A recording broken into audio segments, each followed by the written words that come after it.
A widow's escape into the savage Highlands, where freedom meant defying everyone who ever owned her. Clara Whitmore stood at the edge of a cliff, wind tearing at her widow's black, and made the choice that would destroy her old life forever. Behind her, London's gilded cage and a father who'd already sold her future. Ahead, mountains that killed the weak and a man who bowed to no one.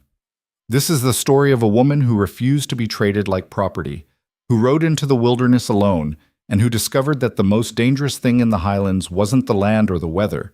It was falling for a man as untamed as the storms. If you want to see how far she'll go to claim her own destiny, stay until the end. Like this video and comment which city you're watching from. Let's begin. The carriage jolted over another frozen rut, and Clara Whitmore pressed her gloved hand against the window, watching London dissolve into gray March mist behind her. 2 years. 2 suffocating years of black crepe and whispered pity, and men circling like vultures over fresh meat. Mrs. Whitmore. Her father's voice cut through the darkness of the carriage. Sharp, businesslike, final. The marriage contract with Lord Ashford is already drawn. You'll sign it when we return from Edinburgh. This foolishness ends now. Clara didn't turn from the window. I didn't agree to Edinburgh. I didn't agree to Lord Ashford. I didn't agree to any of this. You don't need to agree. Edmund Whitmore's tone was ice. You're a widow with no children and no prospects. Ashford is willing to overlook that. You should be grateful. Grateful. The word tasted like ash. The way I was grateful when you married me to Thomas? When I was 19 and terrified and you told me gratitude was a woman's duty? Her father's face hardened in the dim light. Thomas Whitmore gave you status, security, a place in society. That he died before giving you an heir was unfortunate, but it doesn't change your obligations.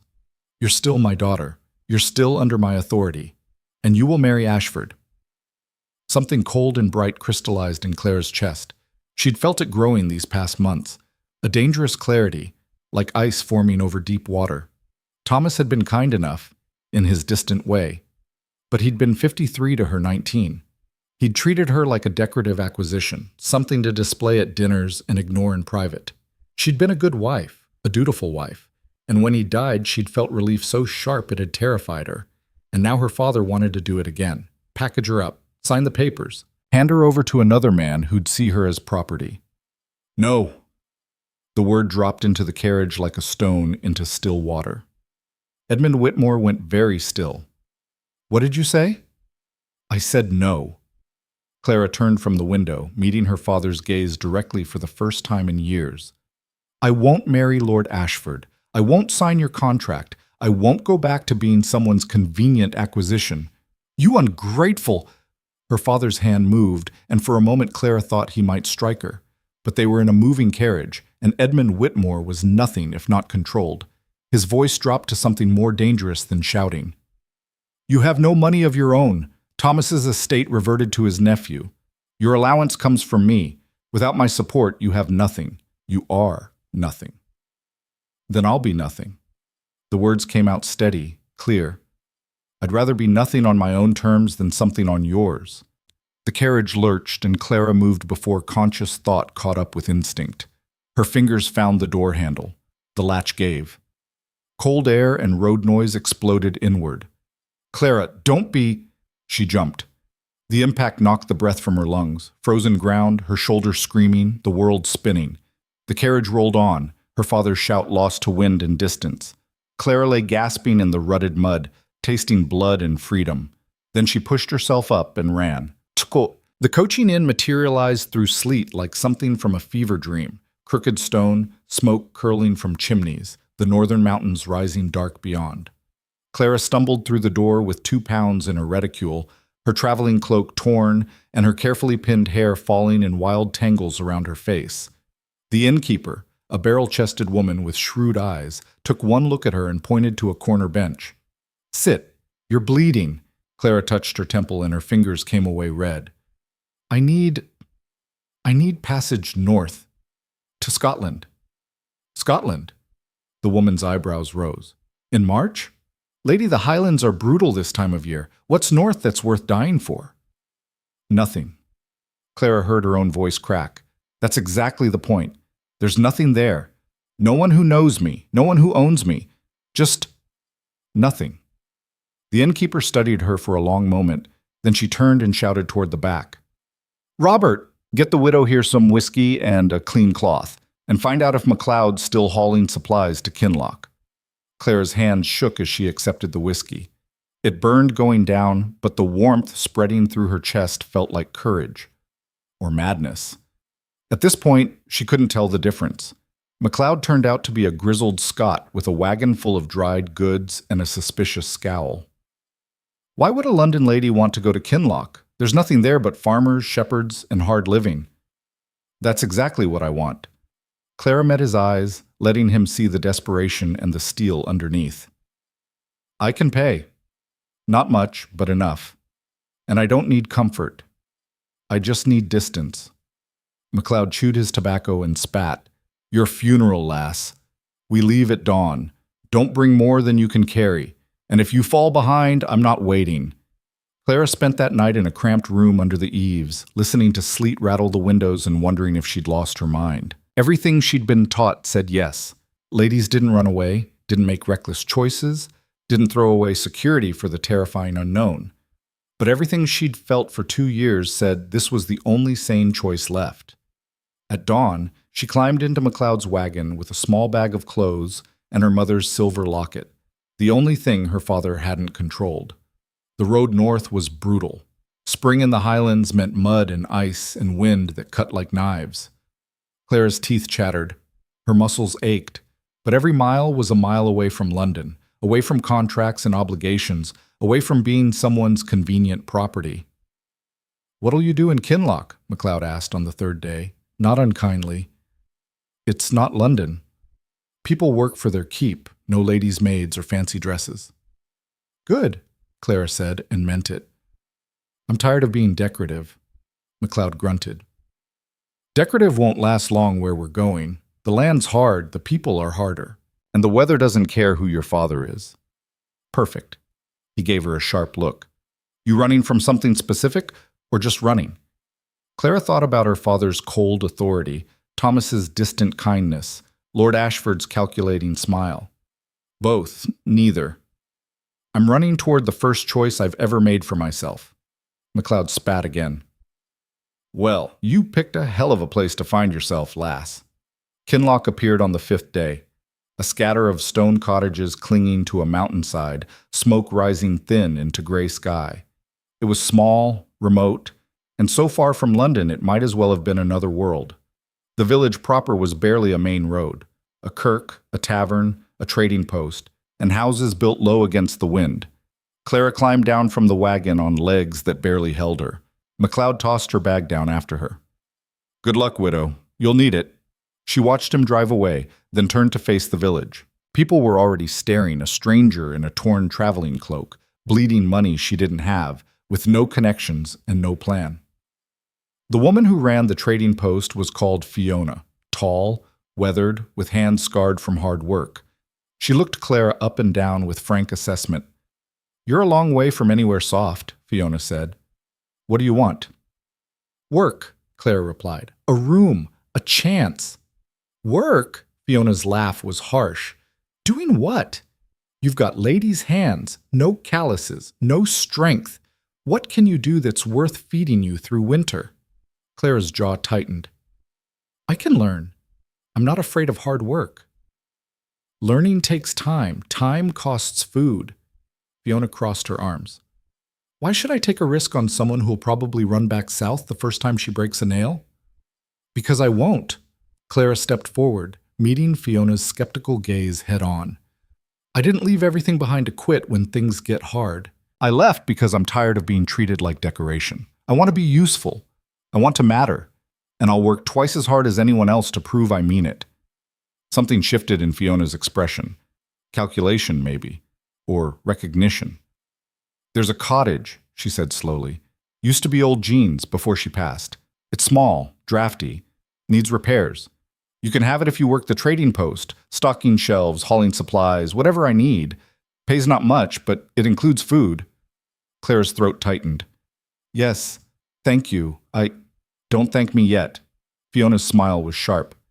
You'll earn every scrap, And if you can't keep up, you're out.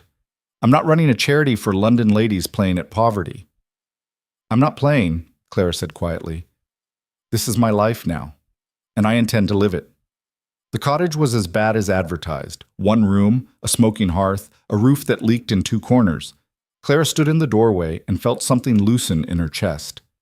It was hers. Not her father's, not Thomas's, not Lord Ashford's. Hers. That night she lay on a thin mattress listening to wind howl through cracks in the walls, and she smiled. What? The first week nearly broke her. Hauling crates of dried goods left her shoulders screaming. Stocking shelves bruised her shins. Her hands blistered, then bled, then calloused. The women of Kinloch watched her with skeptical eyes, waiting for her to quit. The men ignored her entirely, except to move around her like she was an inconvenient obstacle.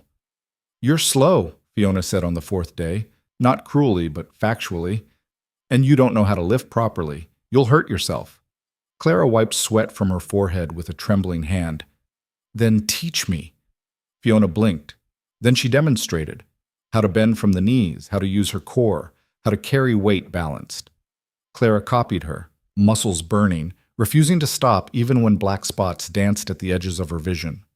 Stubborn, Fiona muttered, but there was approval underneath the word.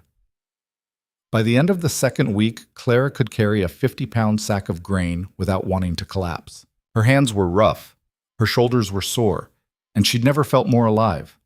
She learned the rhythms of Kinloch: wake before dawn, work until dark, collapse into exhausted sleep. No dinner parties, no social calls, no performance, just the raw simplicity of labor and rest. But she also learned the invisible walls. The women were cordial but distant. The men treated her like a curiosity, a fancy Londoner playing at mountain life. No one invited her to the tavern, no one asked her to join the communal gatherings. She existed in Kinloch but wasn't part of it. They think you'll leave, Fiona said one evening, locking up the trading post. Soon as winter comes, or soon as you remember you don't belong. I'm not leaving, Clara's voice was firm. I don't have anywhere else to go. This is home now. Fiona gave her a considering look. Home isn't a place, lass. It's belonging. And you can't force that. You have to earn it. Then I'll earn it. Maybe. Fiona turned toward the main road, then paused. You've seen the fortress, aye? Clara followed her gaze north, where a massive stone structure crouched on the mountain like a sleeping predator. She'd noticed it her first day, dark, imposing, separate from the village. What is it? That's Cade Keep, the Duke's fortress. Fiona's voice carried a strange mix of pride and wariness. Duncan Cade. He's not like the nobles you knew in London. He's Highland through and through, hard, fair, and not interested in anyone's approval. Does he come to the village? Sometimes, when he needs supplies or when there's trouble. Fiona's expression was unreadable. He doesn't suffer fools, and he doesn't tolerate weakness, but he's loyal to his people. The Highlands are brutal, and without him, we'd be at the mercy of raiders and harsh winters. Clara studied the fortress, feeling something stir in her chest. Curiosity, maybe, or recognition. Another person who lived outside the rules. Stay away from the keep, Fiona added, her tone shifting to warning. The Duke doesn't welcome strangers, and you've got enough to worry about without crossing him. But Clara couldn't stop looking at the dark fortress on the mountain, silhouetted against storm clouds rolling in from the north. The storm hit on a market day. Clara was hauling the last crate of potatoes inside when the sky opened up. Not rain, but sleet, vicious and sudden. Within minutes, the main road turned to mud. People scattered for shelter. Get inside, Fiona shouted, but Clara saw old Margaret struggling with her cart, wheels stuck in the muck. Clara ran out into the sleet. I've got it. Hold on. Together, they wrestled the cart free and dragged it toward shelter. By the time they reached the trading post, Clara was soaked through and shaking. You're an idiot, Fiona said, but she wrapped a blanket around Clara's shoulders, and also stubborn as hell. Margaret, wheezing but safe, reached out and gripped Clara's hand. Thank you, lass. Thank you. It was the first time anyone in Kinloch had looked at her with something other than skepticism. That evening, as Clara sat by her smoking hearth trying to get warm, there was a knock at her door. She opened it to find Margaret's daughter holding a pot of stew. Ma said you earned this, the woman said gruffly, and that maybe you're not as useless as you look. Clara took the pot with trembling hands. Tell her thank you. The woman nodded and left. Clara closed the door, set the pot on the table, and for the first time since leaving London, she cried. Not from sadness, but from the overwhelming relief of being seen. Not as decoration, not as property, but as someone who'd done something that mattered. The next morning, 2 more women nodded to her on the road. Small gestures, but they meant everything. Clara was beginning to belong. 4. 3 weeks into her new life, Clara stood on the ridge above Kinloch, watching dawn break over the mountains. The land here was merciless, jagged peaks, wind that never stopped, cold that bit through layers. But it was also breathtaking, raw, honest. She'd come north to escape. But standing here now, she realized she'd found something else, a place where survival depended on strength, not status, where respect was earned, not inherited, where she could finally breathe. The wind shifted, carrying the scent of snow and pine, and something electric, a storm brewing. Clara turned toward the fortress on the mountain, dark against the lightening sky, and felt that dangerous curiosity sharpen into something else. Inevitability, maybe. She didn't know it yet, but the man who ruled that fortress had already noticed her, and Duncan Cade was not a man who noticed things lightly. Ian. The warning came from Jamie, the blacksmith's son, a gangly 19-year-old who blushed whenever Clara spoke to him. Mrs. Whitmore, he stammered one afternoon, catching her outside the trading post. You should... There's talk about you in the tavern. Clara's stomach tightened. What kind of talk? Jamie shuffled his feet. Some of the men, they're saying you're running from something, that you're trouble, that the Duke should know there's a London lady in his territory who won't explain herself. The Duke? Clara's pulse quickened. Why would he care? He cares about everything that happens in the Highlands, Jamie said seriously. He protects us. But he doesn't trust outsiders, especially ones with secrets. Clara forced her voice steady. I'm not hiding anything dangerous. I just wanted a fresh start. I believe you. Jamie's blush deepened. But Callum, he's saying you're probably a spy, or a thief, or running from debts. He's already sent word to the keep. Fear and anger twisted together in Clara's chest. She'd left London to escape being defined by other people's assumptions, and here it was happening again, just with different accusations. Thank you for warning me, she told Jamie. I appreciate it. That night, Clara couldn't sleep. She kept thinking about Fiona's words. Home isn't a place. It's belonging, and you can't force that. What if she'd come all this way only to be driven out again? What if Duncan Cade decided she was a threat and ordered her to leave? The thought made her furious. She'd given up everything, security, status, her father's support, to build something real. And now some suspicious men in a tavern wanted to destroy it because she didn't fit their expectations? No. She'd faced down her father. She'd jumped from a moving carriage. She'd hauled supplies until her hands bled and learned to survive in a land that killed the weak. If Duncan Cade wanted answers, she'd give them to him, on her terms. The decision settled in her chest like steel. Tomorrow, she'd go to the fortress. Tomorrow, she'd confront the Duke of the Highlands. Tomorrow, everything would change. The road to Cade Keep climbed steep and treacherous, carved from raw mountain stone. Clara's boots slipped on loose gravel as wind tore at her cloak, but she kept moving. Behind her, Kinloch grew small and distant. Ahead, the fortress loomed larger with each step, dark granite walls rising straight from the cliff face, watchtowers piercing gray sky like broken teeth. She'd left before dawn, telling no one. If this went badly, she didn't want witnesses to her humiliation.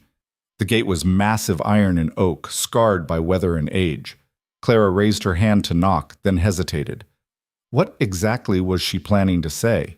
Hello, I'm the suspicious London widow everyone's gossiping about, and I thought I'd save you the trouble of hunting me down.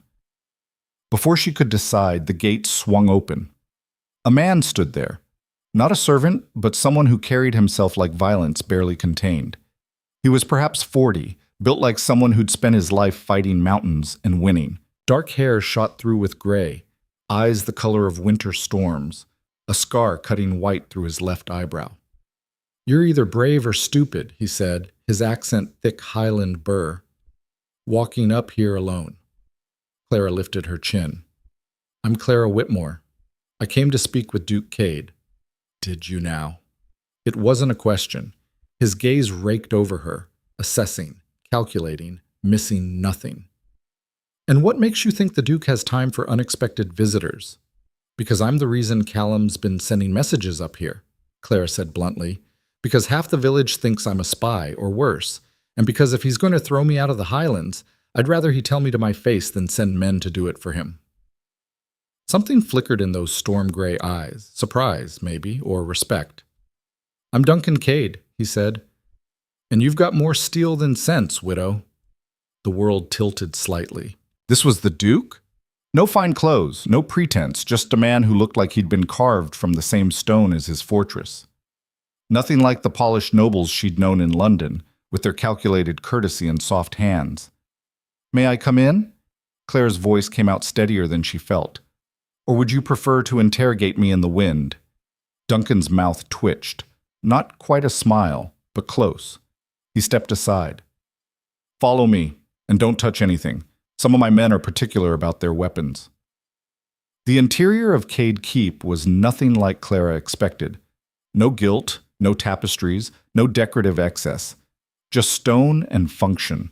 A great hall with a fire roaring in a hearth large enough to roast a full stag. Weapons mounted on walls, and men moving with the easy confidence of soldiers who knew their purpose. They stared at her as she passed, not with London's polite curiosity, but with the frank assessment of people who judged threats by instinct. Duncan led her to a smaller room, clearly his study, with maps spread across a battered desk and papers weighted down by a knife. He gestured to a chair that had seen better decades, then leaned against the desk, arms crossed. So, he said, Clara Whitmore, the London lady who appeared in Kinloch 3 weeks ago with torn clothes, bleeding hands, and no explanation. You've been working at Fiona's trading post. You helped Margaret in the storm, and you've made Callum nervous enough to send 3 messages warning me about potential danger. His eyes were unreadable. Which is interesting, because Callum's usually too drunk to notice his own shadow. Clara met his gaze directly. I'm not dangerous. I'm just someone who left a life that was killing me slowly. Everyone who runs is running from something. Duncan's tone was conversational, but his stillness was predatory. The question is whether that something will follow you here and become my problem. My father might try to find me, Clara admitted. He's powerful. He wanted to force me into another marriage. I refused and ran, but he won't come here himself. He's too arrogant to believe I'd choose this over London. Another marriage. Duncan's expression didn't change. You're a widow. For 2 years. My first husband was 34 years older than me, kind but distant. I was 19 and terrified, and I married him because my father said it was my duty. The words came out bitter. When Thomas died, my father immediately arranged my next sale. I was supposed to sign the contract with Lord Ashford. I jumped from the carriage instead. Silence stretched between them. Duncan's eyes never left her face, reading her the way he probably read weather patterns and enemy movements. You jumped from a moving carriage, he said finally. Yes. Broke any bones? No, just pride and expectations. That earned her an actual smile, brief, sharp, and surprisingly warm. And now you're here, hauling supplies and trying to convince Highland villagers that you're not some delicate flower who'll wilt at the first hardship. I'm not delicate, Claire said quietly. I'm done being decorative. I'd rather break my back working than spend another day being someone's convenient property. Duncan studied her for a long moment. Then he pushed off the desk and walked to the window, looking out over the mountains. The Highlands aren't forgiving, widow. Winter here can kill you if you're not prepared. The land demands respect, and the people, we take care of our own, but outsiders earn their place or they don't stay. I know. Clara stood, moving closer but not crowding. I'm not asking for special treatment. I'm just asking for a chance to prove I belong here. And I'm asking you not to believe Callum's paranoia without giving me the opportunity to show you who I actually am. Duncan turned from the window. This close, Clara could see the weight he carried. Not just authority, but responsibility. Every person in Kinloch, every farm family in the valley, every life that depended on his protection. It was written in the lines around his eyes, the scars on his hands, the way he held himself like someone ready to fight at any moment. Fiona says you're stubborn, he said. Says you're slow, but you learn. Says you didn't quit when your hands bled or when the women treated you like an outsider. Clara blinked. You asked Fiona about me? I ask about everyone in my territory. Duncan's voice was a matter of fact. It's my job to know who's here and why. But I also know that Fiona doesn't suffer fools, and she kept you on. That means something. So you're not throwing me out? Not yet. His eyes held hers. But I'm watching, widow. If your father sends men here causing trouble, if you put my people at risk, if you're anything other than what you claim, you'll leave. Voluntarily or otherwise. Understood? It should have felt like a threat. Instead, it felt like fairness. Duncan Cade didn't deal in manipulation or games. He was exactly what he appeared to be, a man who protected his own and made no apologies for it. Understood, Clara said. Thank you. Duncan nodded once, then crossed to the door. I'll walk you back. The trail's treacherous if you don't know where the loose stones are. I made it up here alone. And you were lucky. He pulled the door open. Luck runs out. Experience doesn't. They descended in silence, Duncan moving with the sure-footed grace of someone who knew every inch of this mountain. Halfway down, he spoke without looking at her. Why did you really come up here? Claire considered lying, then discarded it. Duncan would see through pretense like water. Because I was tired of men making decisions about my life without asking me. If you were going to judge me, I wanted to face you directly. I wanted you to see me as a person, not a rumor. And I wanted to meet the man who built a fortress on a mountain and earned the loyalty of people who don't give it easily. Duncan's stride didn't falter, but something in his posture shifted. Loyalty isn't earned by being soft, widow. It's earned by being strong enough to stand when everything else falls. I know, Claire's voice was quiet. That's why I'm here. They reached the main road as the sun broke through clouds, turning the wet stone gold. Duncan stopped, studying her with that unreadable expression. Be at the keep tomorrow at dawn, he said abruptly. Clara's heart jumped. Why? Because if you're serious about belonging here, you need to understand the land. The mountains will kill you if you don't learn to read them. I'll teach you. His eyes held challenge. Unless you'd rather stay safe in Kinloch. I'll be there, Clara said immediately. Duncan's smile was brief and dangerous. We'll see if you mean that when you're standing on a cliff face in the wind. Then he turned and climbed back toward his fortress, leaving Clara alone on the road with her pulse racing and the certainty that she'd just agreed to something that would change everything.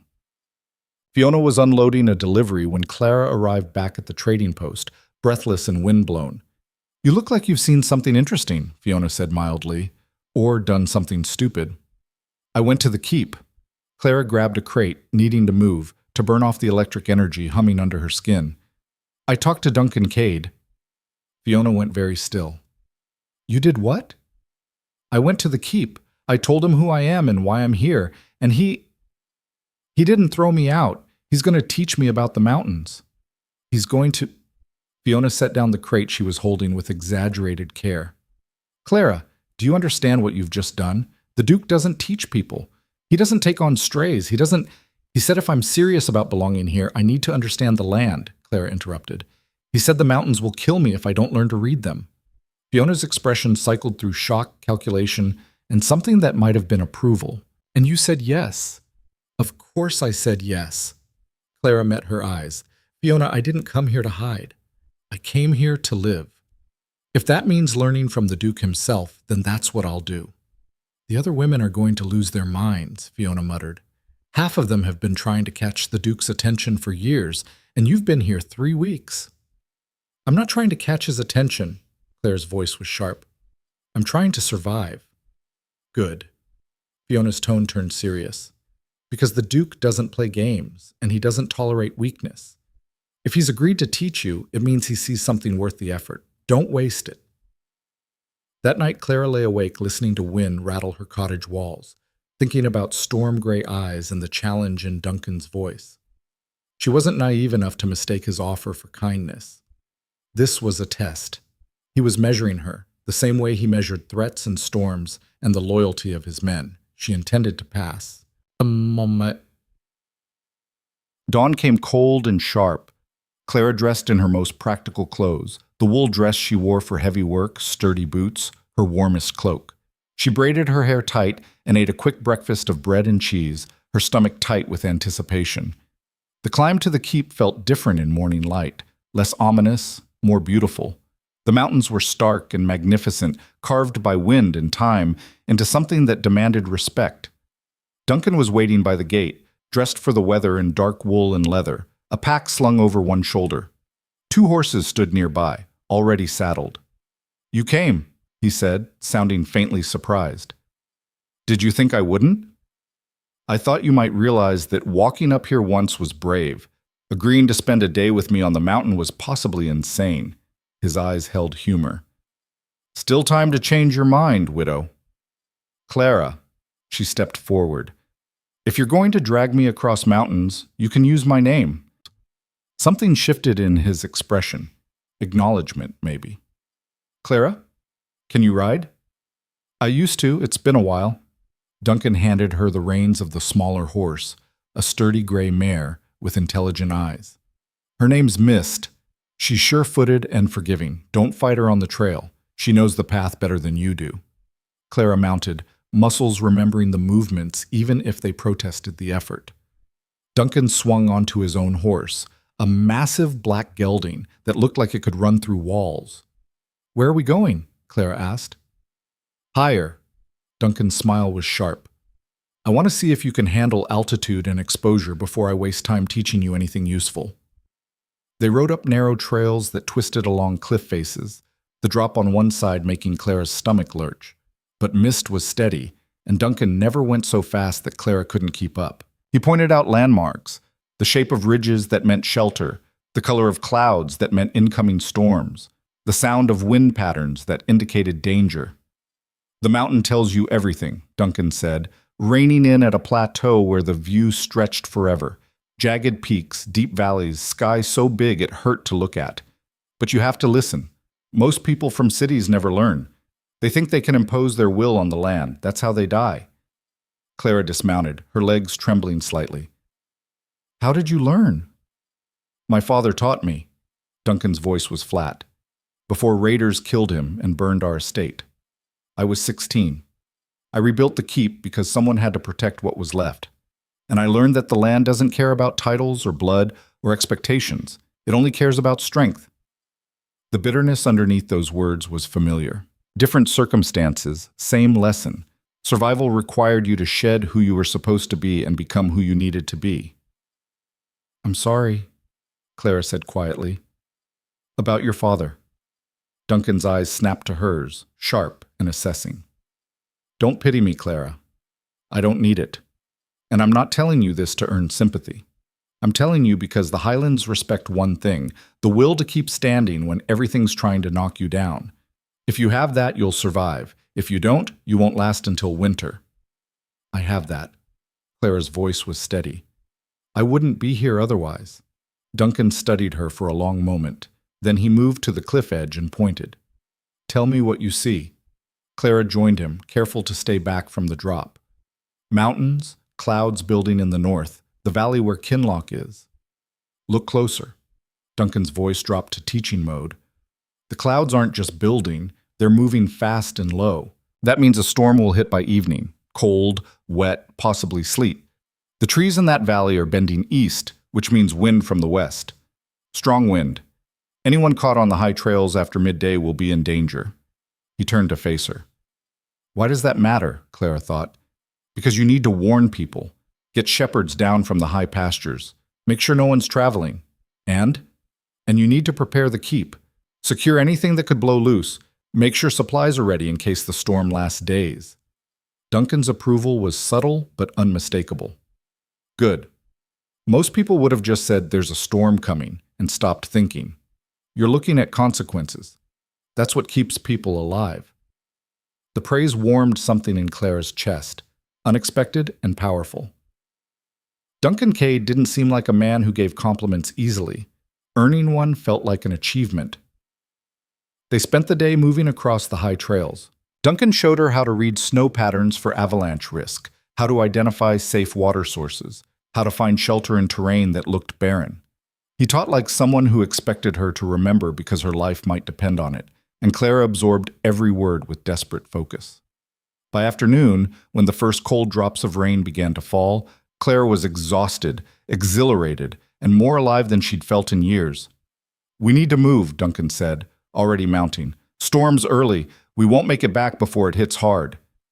They rode fast, the horses picking their way down trails that grew slick with rain. Clara's hands were numb on the reins, her cloak soaked through, but she kept up.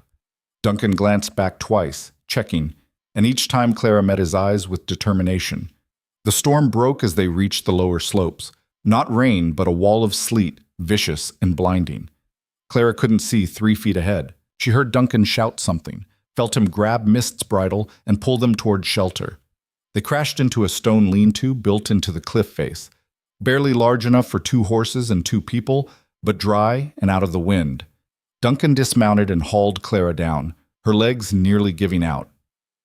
"You all right?" His hands were on her shoulders, steadying her. "Yes." Clara's teeth chattered. "Just cold." Duncan stripped off his pack and pulled out a wool blanket, wrapping it around her without ceremony. "We're stuck until the storm passes. Could be an hour. Could be 3. Clara sank down against the stone wall, shaking. Duncan moved with efficient calm, checking the horses, pulling out dried meat and bread, building a small fire from supplies he'd stashed in the lean-to long ago. "You planned for this," Clara said through chattering teeth. "I planned for everything." Duncan sat across from her, the fire between them casting shadows on his scarred face. "The mountain teaches you that, or kills you." They sat in silence, listening to sleet hammer the world outside. Slowly, Clara stopped shaking. The fire and blanket worked their magic, bringing feeling back to her fingers and toes. "Thank you," she said finally, "for today, for teaching me." Duncan's eyes were unreadable in the firelight. "You did well, Clara. Better than I expected." "What did you expect? That you'd quit after the first hour? That you'd complain about the cold or the danger or the discomfort?" His voice was honest. "Most people from your world would have." "I'm not most people." Clara met his gaze. "And this isn't my world anymore. The Highlands are, whether anyone else believes it or not." "I'm starting to believe it," Duncan said quietly. The air between them shifted, charged with something Clara couldn't name. Duncan looked away first, poking the fire unnecessarily. "Tell me about London," he said. "What made you hate it enough to leave everything behind?" Clara considered the question. It wasn't hatred exactly. It was suffocation. Every moment was performance. Every word was calculated. Who you married determined your worth. What you wore determined your status. I spent 19 years being told what to be, and 2 years of widowhood being told what to be next. I never got to just exist. And now? Now I haul crates until my shoulders scream and patch my roof and learn to read storms. And I've never been happier. Clara's laugh was self-deprecating, which probably sounds insane. "No," Duncan's voice was rough. "It sounds like freedom." Their eyes met across the fire, and Clara saw recognition there. He understood. This man who'd been forced to become a protector at 16, who'd rebuilt from ashes, who lived by rules he made himself. He understood exactly what she'd run from and why. "The women in Kinloch think I'm trying to seduce you," Clara said, needing to break the intensity. "Fiona warned me they're going to lose their minds over this." Duncan's laugh was sudden and genuine. "Let them. I don't care what people think." Clearly, Clara gestured at the lean-to, the storm outside, the comfortable ease between them. "You're teaching a scandalous London widow to survive in the mountains. That's going to fuel gossip for months." "Good. Gives them something to talk about besides the weather." Duncan's smile faded. "But, Clara, I'm not doing this because I'm interested in you romantically. I'm doing this because you're in my territory, and I don't want you dead by winter. Understand?" "Perfectly." Clara kept her voice light, ignoring the small twist of disappointment in her chest. Of course he wasn't interested. She was a project, not a prospect. "And for the record, I'm not looking for another marriage. I'm looking for competence. This is practical education, nothing more. Good. But Duncan's eyes lingered on her face a moment too long before he looked away. The storm's easing. We should move while we can. They rode back to Kinloch in twilight, the world washed clean and glittering with ice. Duncan left her at the edge of the village, already turning his horse back toward the keep. "Same time tomorrow," he called over his shoulder. "If you're not dead from exhaustion." "I'll be there," Clara called back. She watched him ride away, then limped to her cottage on legs that screamed protest. Inside, she collapsed onto her bed without bothering to change, every muscle burning, and she smiled. Awesome. The pattern repeated over the next 2 weeks. Dawn rides into the mountains. Duncan teaching with relentless efficiency. Clara learning with desperate focus. Reading weather, identifying edible plants, understanding terrain, building fires in wet conditions, finding shelter, surviving. The village noticed. How could they not? Clara left at dawn and returned at dusk, exhausted and glowing. The women's whispers grew sharper, the men's speculation more pointed. "You're playing a dangerous game," Fiona warned one evening. "The Duke's never shown interest in anyone before. People are talking." "Let them talk." Clara stacked supplies with practiced efficiency, her hands now legitimately calloused. "Duncan's teaching me to survive. That's all." "Is it?" Fiona's eyes were shrewd. "Because the way you say his name doesn't sound like teacher. It sounds like something else." Clara's hands stilled. "Fiona, I'm not judging." Fiona's voice gentled. "I'm warning. The Duke's life is hard, Clara. He's responsible for hundreds of people. He can't afford distractions. And you're still figuring out who you are without London's chains. Don't confuse freedom with something else." "I'm not confused," Clara said firmly. "I know exactly what this is. Duncan's giving me tools to survive. That's all I need from him." But that night, lying awake, Clara admitted the truth to herself. Somewhere between learning to read storms and sitting by firelight in mountain lean-tos, something had shifted. Duncan wasn't just teaching her survival. He was showing her a different kind of strength, one that didn't apologize, didn't perform, didn't bend, and she was falling for it. For him.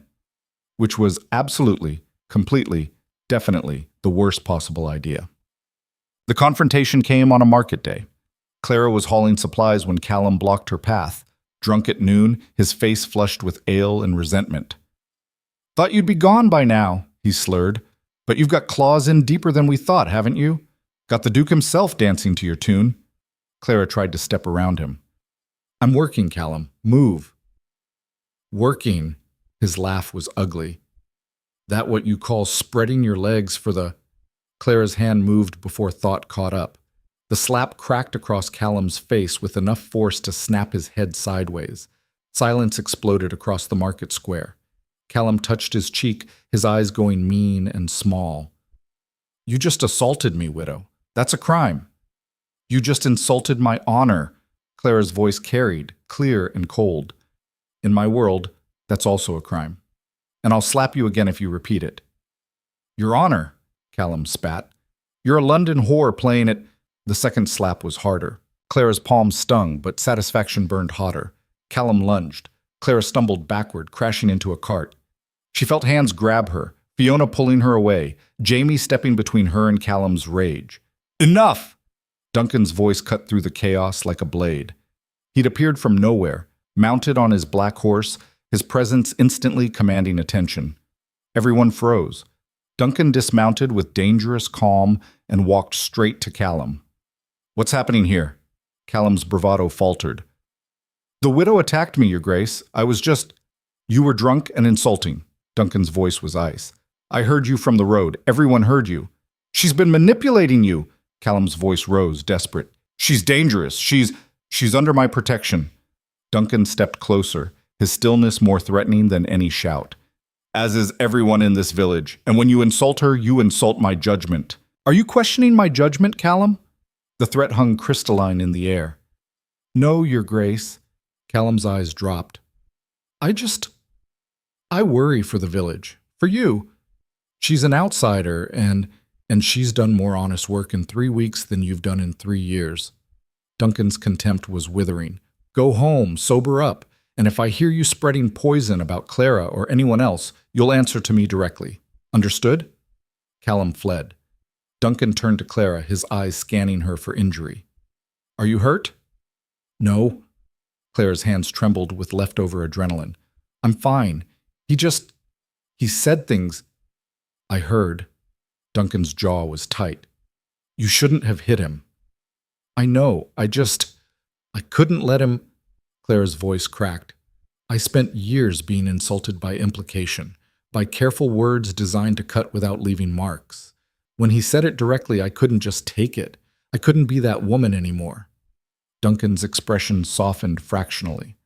I understand, but Clara, violence has consequences, especially for women, especially for outsiders.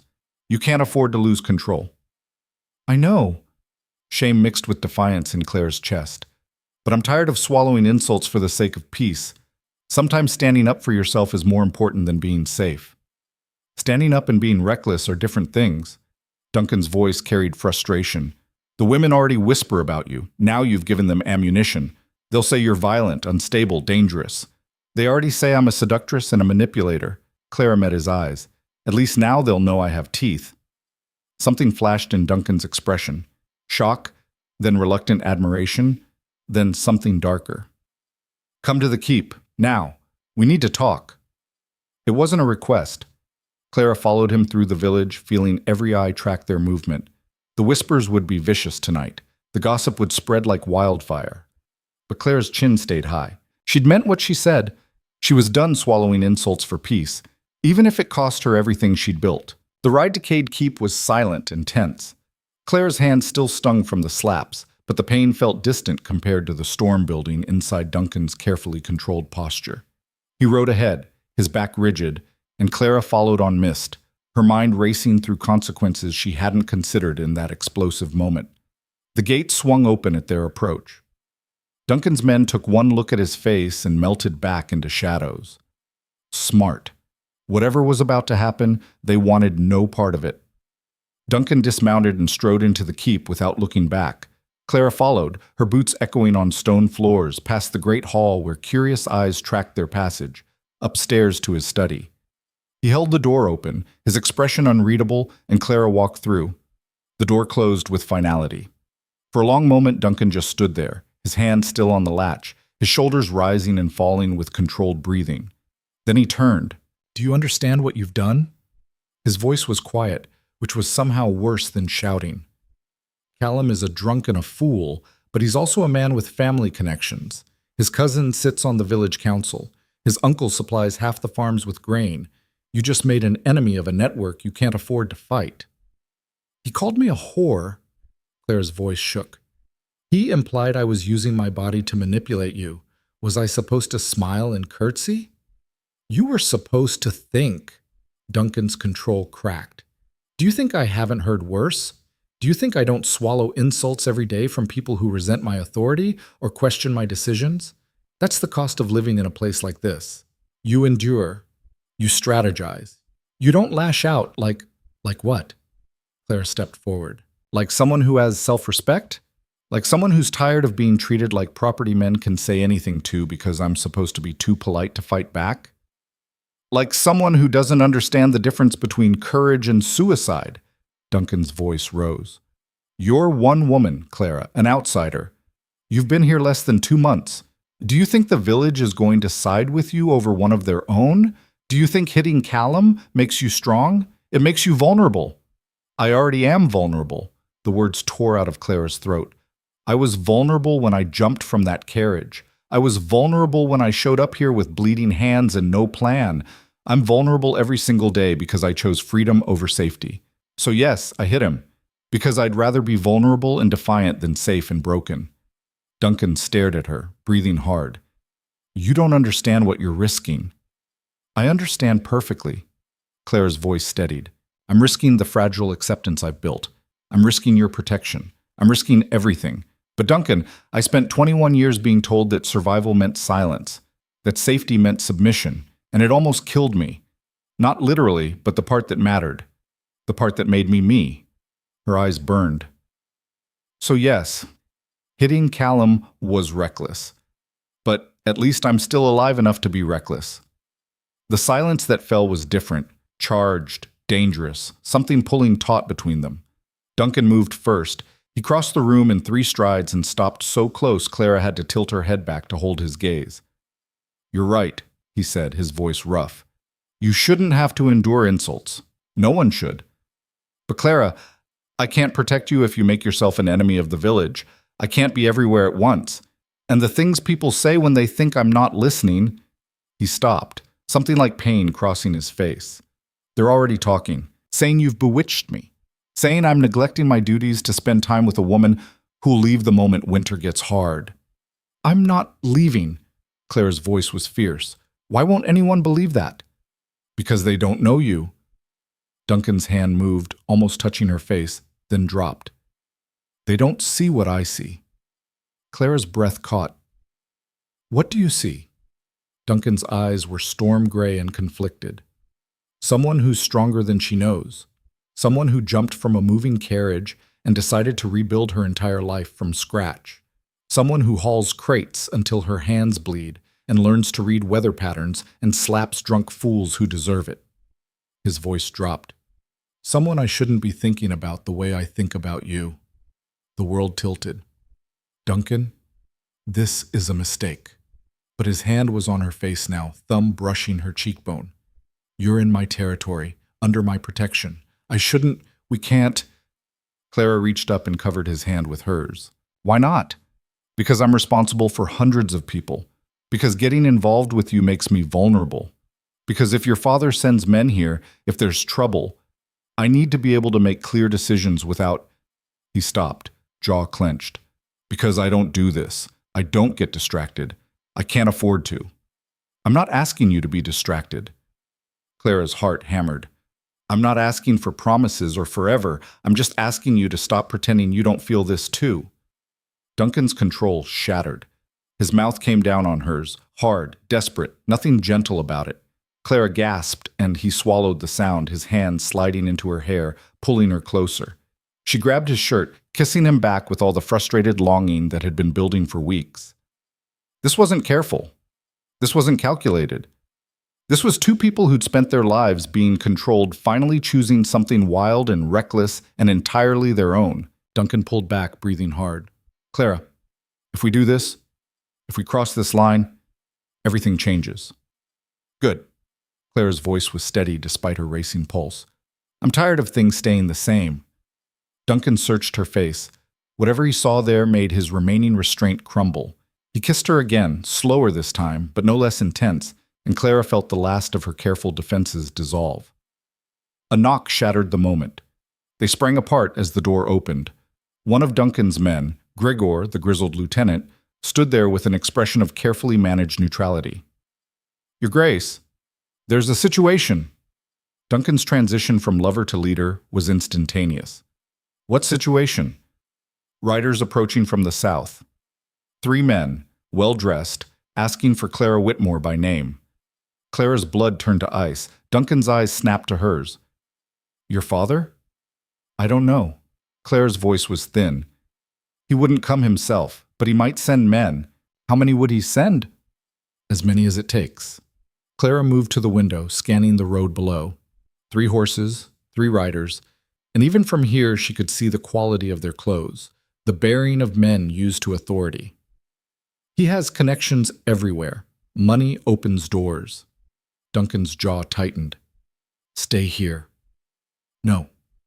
Clara turned. "If they're looking for me, I'm not hiding behind you. I face them." "Clara, this is my mess, Duncan. Let me handle it." They stared at each other, the weight of what had just happened between them mixing with the immediate danger.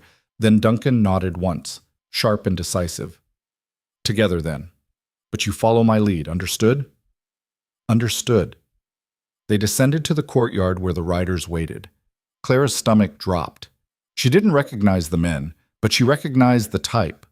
Hired investigators, the kind her father used when he wanted something done discreetly and thoroughly. The lead rider dismounted and bowed with just enough respect to avoid insult. "Your Grace, we apologize for the intrusion. We're looking for a Mrs. Clara Whitmore. We have reason to believe she passed through this region. You've found her. Duncan's voice was ice.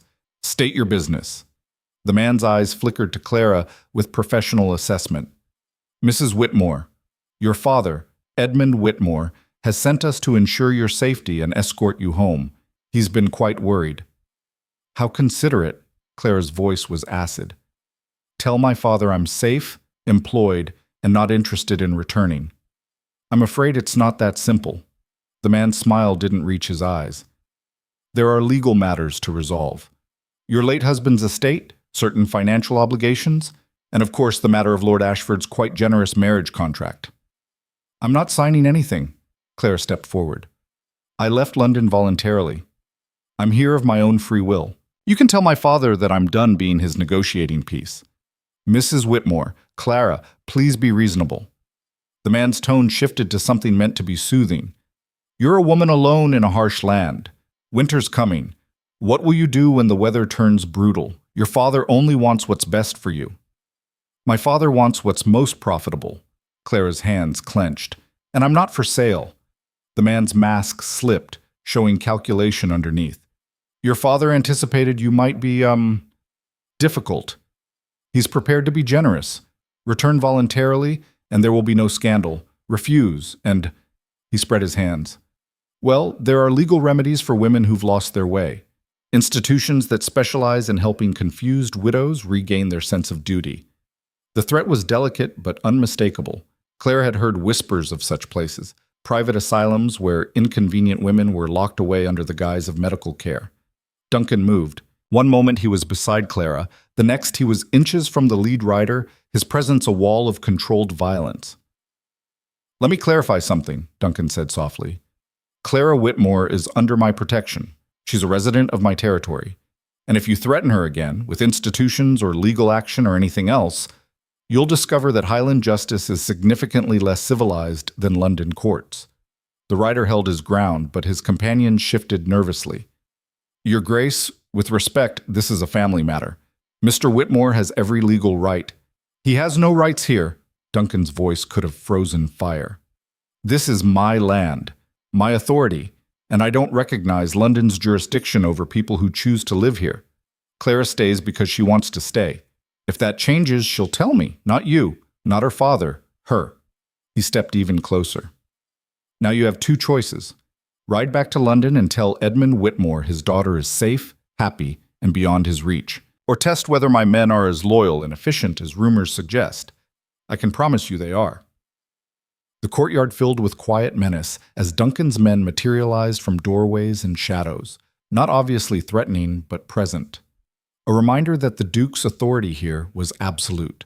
The lead rider's calculation was visible.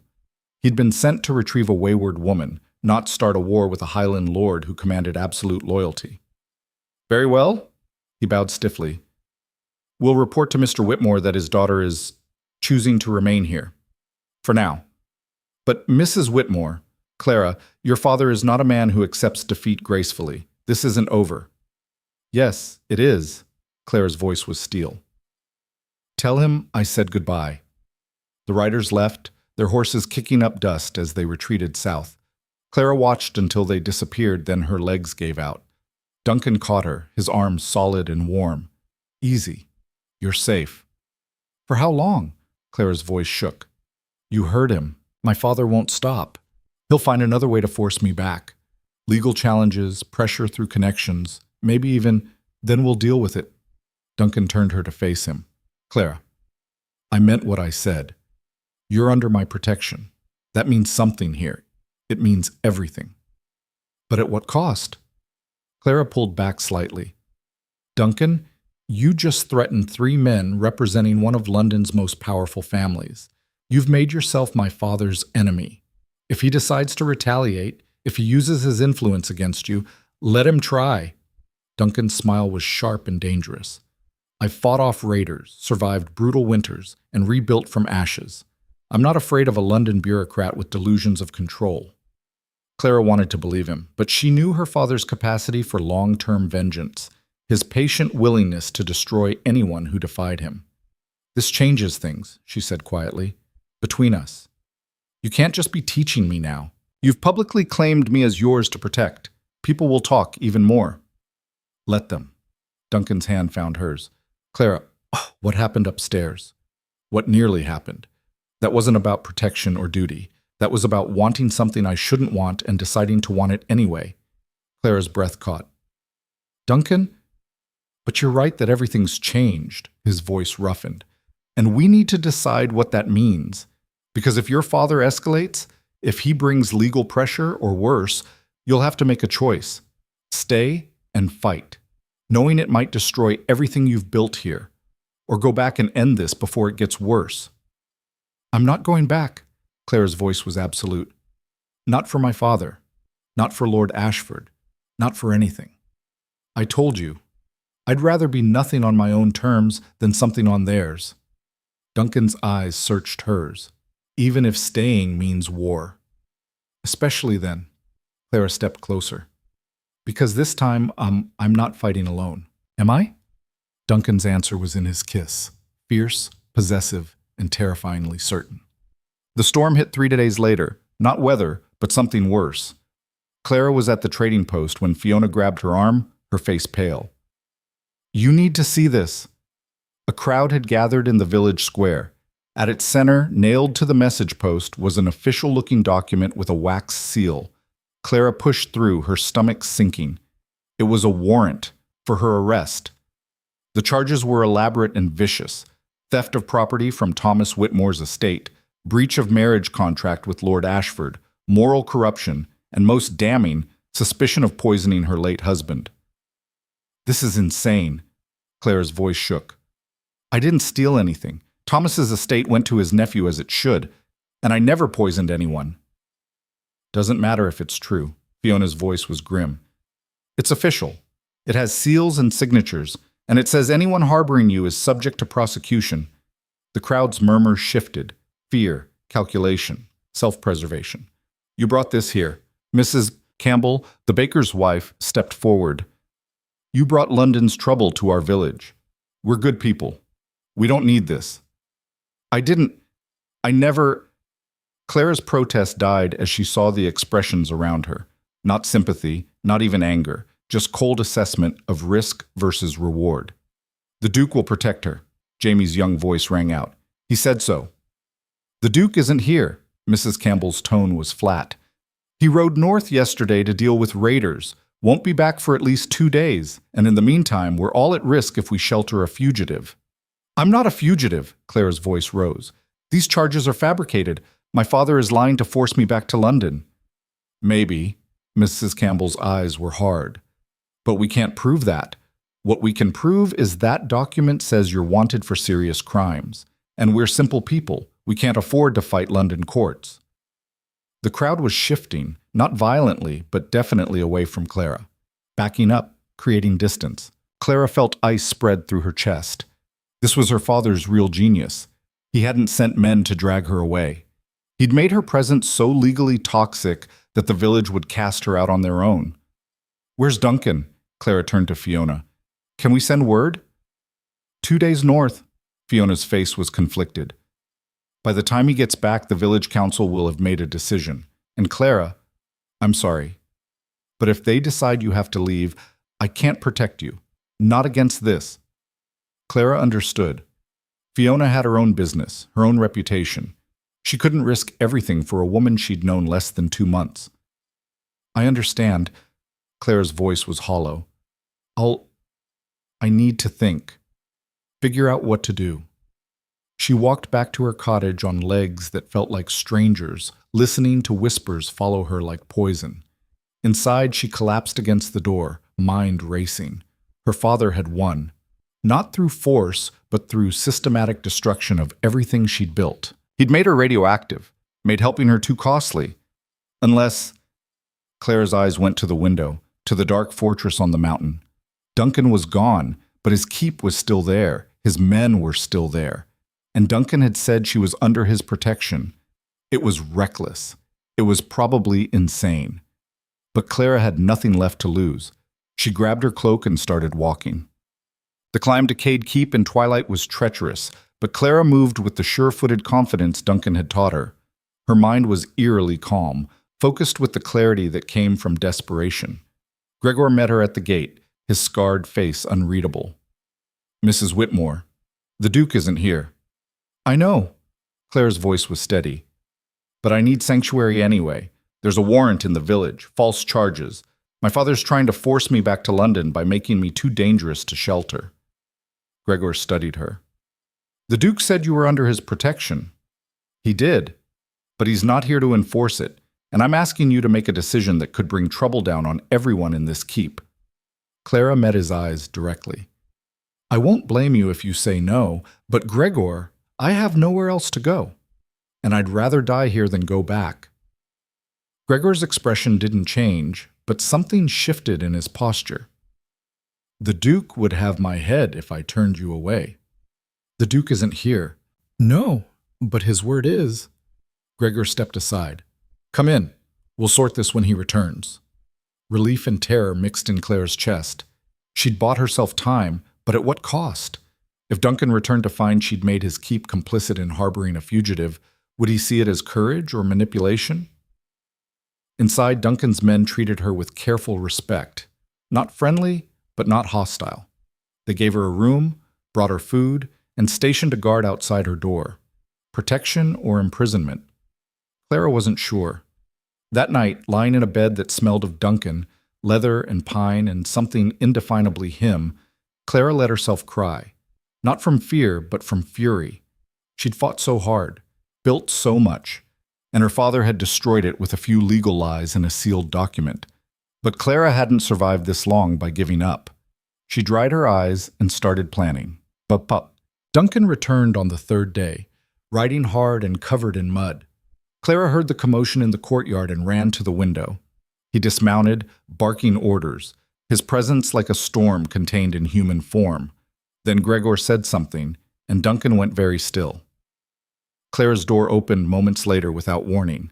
Duncan stood there, travel-stained and furious, and something else, something that looked like fear. "Tell me." His voice was rough. "Tell me everything." Clara told him. The warrant, the charges, the villages turning away, her desperate climb to the keep. Duncan listened without interrupting, his face growing darker with each sentence. When she finished, silence stretched taut. "Your father is brilliant," Duncan finally said, "and ruthless. He didn't make you a criminal. He made you a liability, made helping you too expensive for anyone without significant power." "I know." Clara's voice cracked. "Duncan, I'm so sorry. I've brought this down on you. On your keep. If you need me to leave, stop." Duncan crossed to her in 2 strides. "You're not leaving. Not now. Not ever. Do you understand? But the warrant is meaningless here." Duncan's hands framed her face. "Clara, this is the Highlands. London's laws end where my authority begins. Your father can send all the warrants he wants. They're just expensive paper unless I enforce them. And I won't." "But the village, they're afraid. If they think you're harboring a criminal, then I'll remind them who keeps them safe through brutal winters and protects them from raiders." Duncan's voice was steel. "I'll remind them that loyalty isn't conditional, that I don't abandon people under my protection just because someone powerful decides they're inconvenient." Clara's eyes burned. "You'll make enemies, powerful ones." "I already have enemies." Duncan's thumb brushed away a tear. "Clara, I told you upstairs, what's between us isn't about duty. It's about choosing something wild and reckless and entirely our own. This is me choosing, all in, no retreat." The kiss was different this time, not desperate or stolen, but deliberate, a promise sealed with touch. When they broke apart, Clara's voice was shaking. "What do we do now?" Duncan's smile was sharp and dangerous. "Now, we go to war. Your father wants to play with legal weapons. I'll show him what happens when you threaten someone a Highland lord has claimed as his own." "Claimed?" Clara's breath caught. "Yes." Duncan's eyes held hers. "You're mine, Clara, if you want to be. No contracts. No negotiations. Just a choice. Say yes or say no, but say it now because once this starts, there's no going back." Clara thought of London, of safety, of the easy path, Then she thought of mountains and storms and freedom bought with bleeding hands. "Yes," she said, "I'm yours." Duncan's kiss this time was possession and promise, and something that felt dangerously like love. Outside, the wind picked up, carrying the scent of snow and coming storms. Inside, wrapped in Duncan's arms, Clara felt something settle in her chest. She was exactly where she belonged, even if the world burned to claim otherwise. The confrontation came at dawn. Clara woke to shouting in the courtyard. She threw on clothes and ran downstairs to find a delegation from Kinloch, Mrs. Campbell, Callum's cousin, and 3 council members standing before Duncan with nervous defiance. "Your Grace," Mrs. Campbell's voice was formal, "we've come about the fugitive." "Her name is Clara." Duncan's tone could have cut glass. "And she's not a fugitive. She's a resident of my territory under false accusation. The warrant has official seals. London seals mean nothing here." Duncan's voice rose. "How many times must I repeat this? The Highlands are not subject to English courts unless I choose to honor their rulings, and in this case, I don't." "But, Your Grace," one of the councilmen stepped forward nervously. "If we're seen sheltering a wanted criminal, it could bring trouble. Soldiers, legal action, trade sanctions. Let them come." Duncan's smile was cold. "I've defended these mountains against raiders, rival clans, and the Crown itself, when it tried to impose laws we didn't accept. You think I'm afraid of Edmund Whitmore's lawyers?" "It's not about fear." Mrs. Campbell's voice sharpened. "It's about practicality. That woman has been here less than 2 months. Why should we risk everything for an outsider?" Clara stepped forward before Duncan could answer. "Because someday, you might be the outsider. Someday, you might need someone to risk something for you." Mrs. Campbell's eyes were flint. "We take care of our own, girl. You're not our own." "Aren't I?" Clara's voice rang clear. "I've hauled your supplies. I've mended your carts. I helped Margaret in the storm. I learned your land and your weather and your ways. What else must I do to earn the right to exist here?" "You could start by not bringing London's problems to our doorstep." Callum's cousin spat the words. "I didn't bring them." Clara's hands clenched. "They followed me because I dared to say no, because I refused to be sold like livestock. And if you think my father will stop with me, you're wrong. Men like him don't accept defiance. Today it's me. Tomorrow it might be you." "That's dramatic nonsense," Mrs. Campbell snapped. "Is it?" Duncan's voice cut through. "Clara's right. Edmund Whitmore is testing boundaries, seeing if he can extend London's reach into the Highlands through legal intimidation. If I hand Clara over, I'm telling him it works. The documents and threats can overrule my authority. And then what? Next time he wants something from this region, he'll use the same tactics. Against your farms, your businesses, your children." The delegation shifted uncomfortably. "We just want peace," the councilman said weakly. "We don't want trouble." "Then you chose the wrong time to be born." Duncan's voice was hard. "The world doesn't leave you alone because you want peace. It tests you, pushes you, forces you to decide what you stand for. And I'm telling you now, I stand for protecting people who've earned their place here through honest work and courage. Clara has.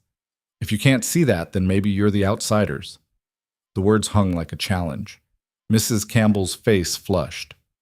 "You'd choose her over us? I'd choose principle over cowardice." Duncan's eyes swept the delegation. "Every one of you has benefited from my protection. I've kept raiders away. I've negotiated trade routes.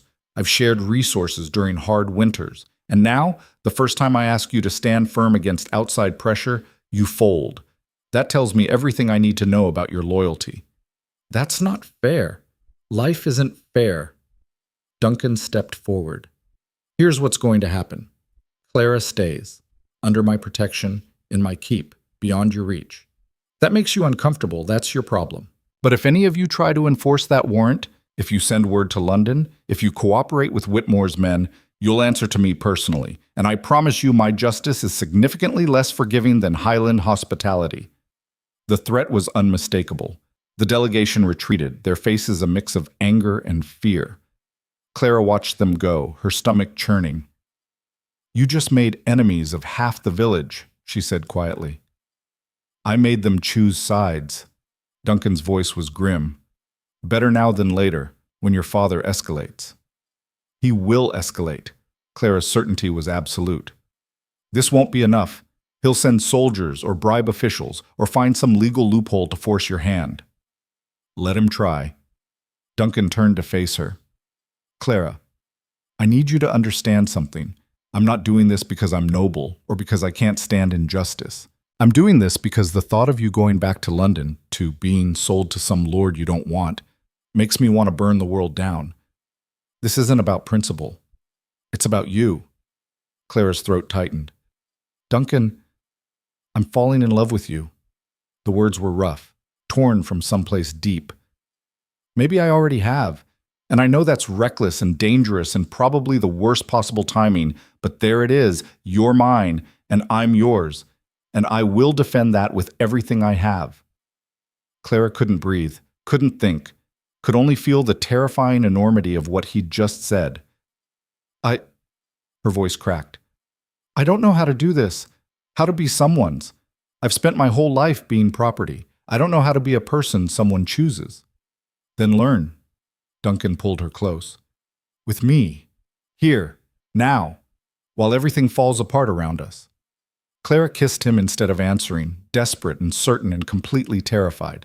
Outside, dark clouds gathered on the southern horizon. Inside, wrapped in each other, they didn't see the rider approaching at a dead gallop, carrying news that would shatter everything they'd just promised. The real storm was only beginning. The rider burst through the gate with his horse foaming and wild-eyed. Duncan broke the kiss and turned, his body instantly coiled for threat assessment. Clara stepped back, her lips still burning, watching as Gregor intercepted the messenger. Words exchanged too quietly to hear, then Gregor's face went pale. Your Grace, his voice carried across the courtyard. We have a problem. Duncan's hand found Clara's briefly, a squeeze of reassurance. Then he strode toward his lieutenant. Clara followed, her stomach tight with dread. Soldiers, Gregor said grimly. 40 men, maybe more. English regulars mixed with hired mercenaries. They're camped at the valley entrance, 3 hours' ride south. The messenger says they're carrying official documentation, extradition orders signed by a magistrate. Duncan's jaw clenched. When? They arrived last night. Set up a proper camp with supply wagons. They're not planning a quick raid and retreat. They're here to stay until they get what they want. Which is me. Clara's voice was hollow. My father sent an army. Not an army. Duncan's tone was calculating. 40 men is a show of force, not a war party.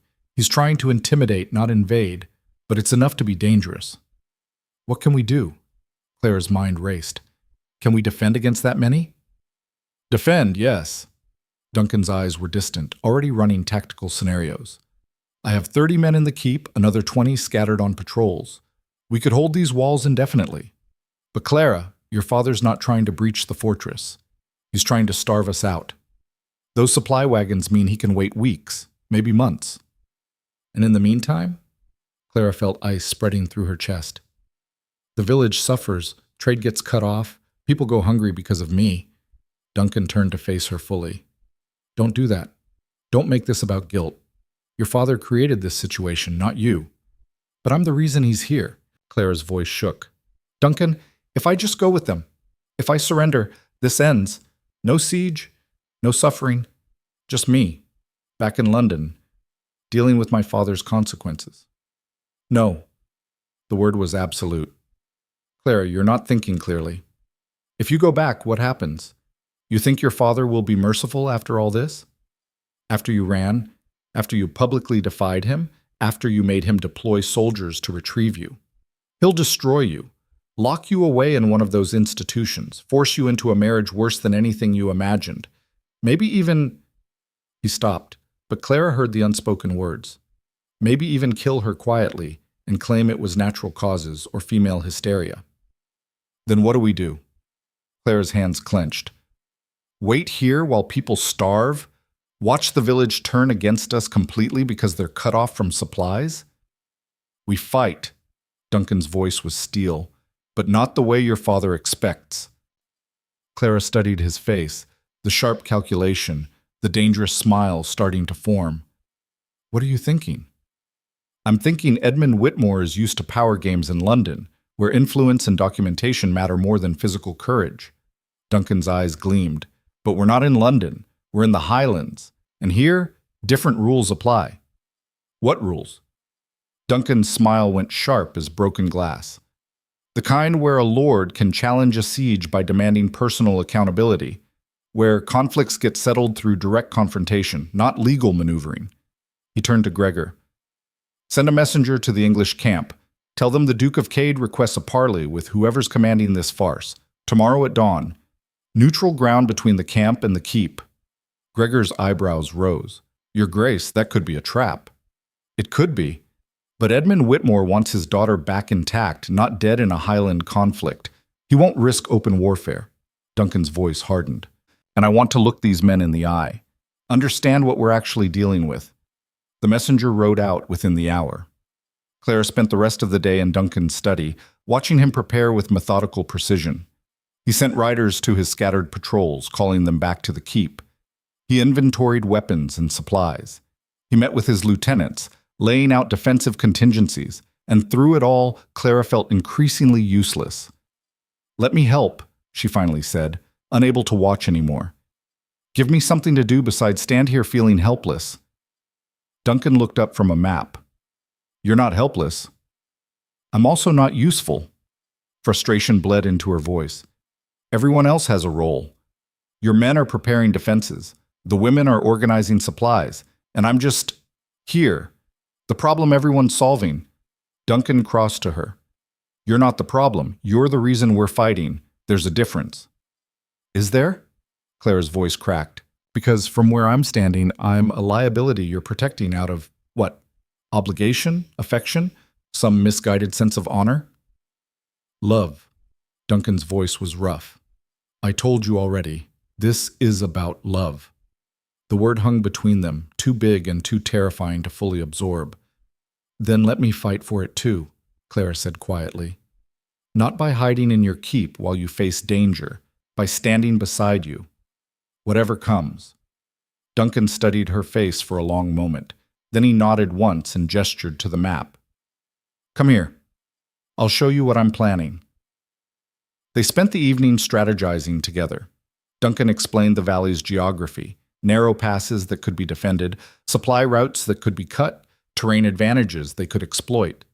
Clara listened, asked questions, and began to see the conflict not as overwhelming force, but as a chess game where position mattered more than numbers.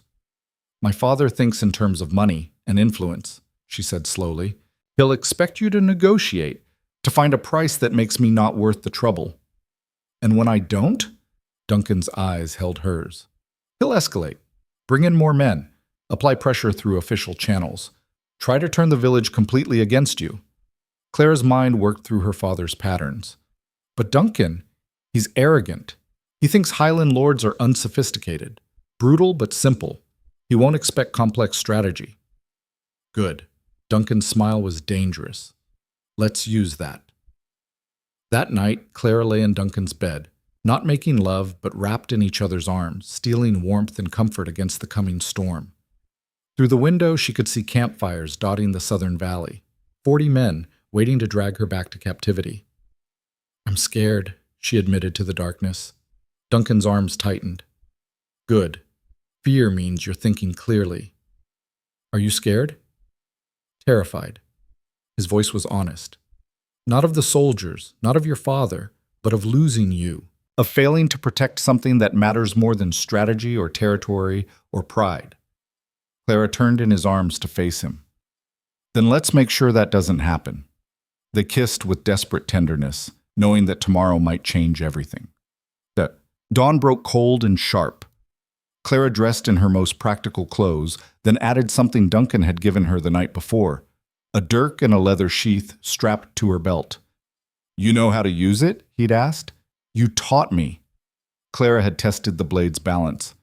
If someone tries to take me, I fight. Good. Now, riding down to the parley site, Clara felt the weight of that knife like a promise. She wouldn't go quietly. Not again. Not ever. Duncan had brought 6 men, Gregor and 5 of his most trusted soldiers. They were armed, but not aggressively so, a show of strength without overt threat. Clara rode beside Duncan, refusing to be hidden or protected. The English camp had sent their commander, a captain named Rothwell, with cold eyes and military precision. He was flanked by 10 soldiers, all armed with rifles.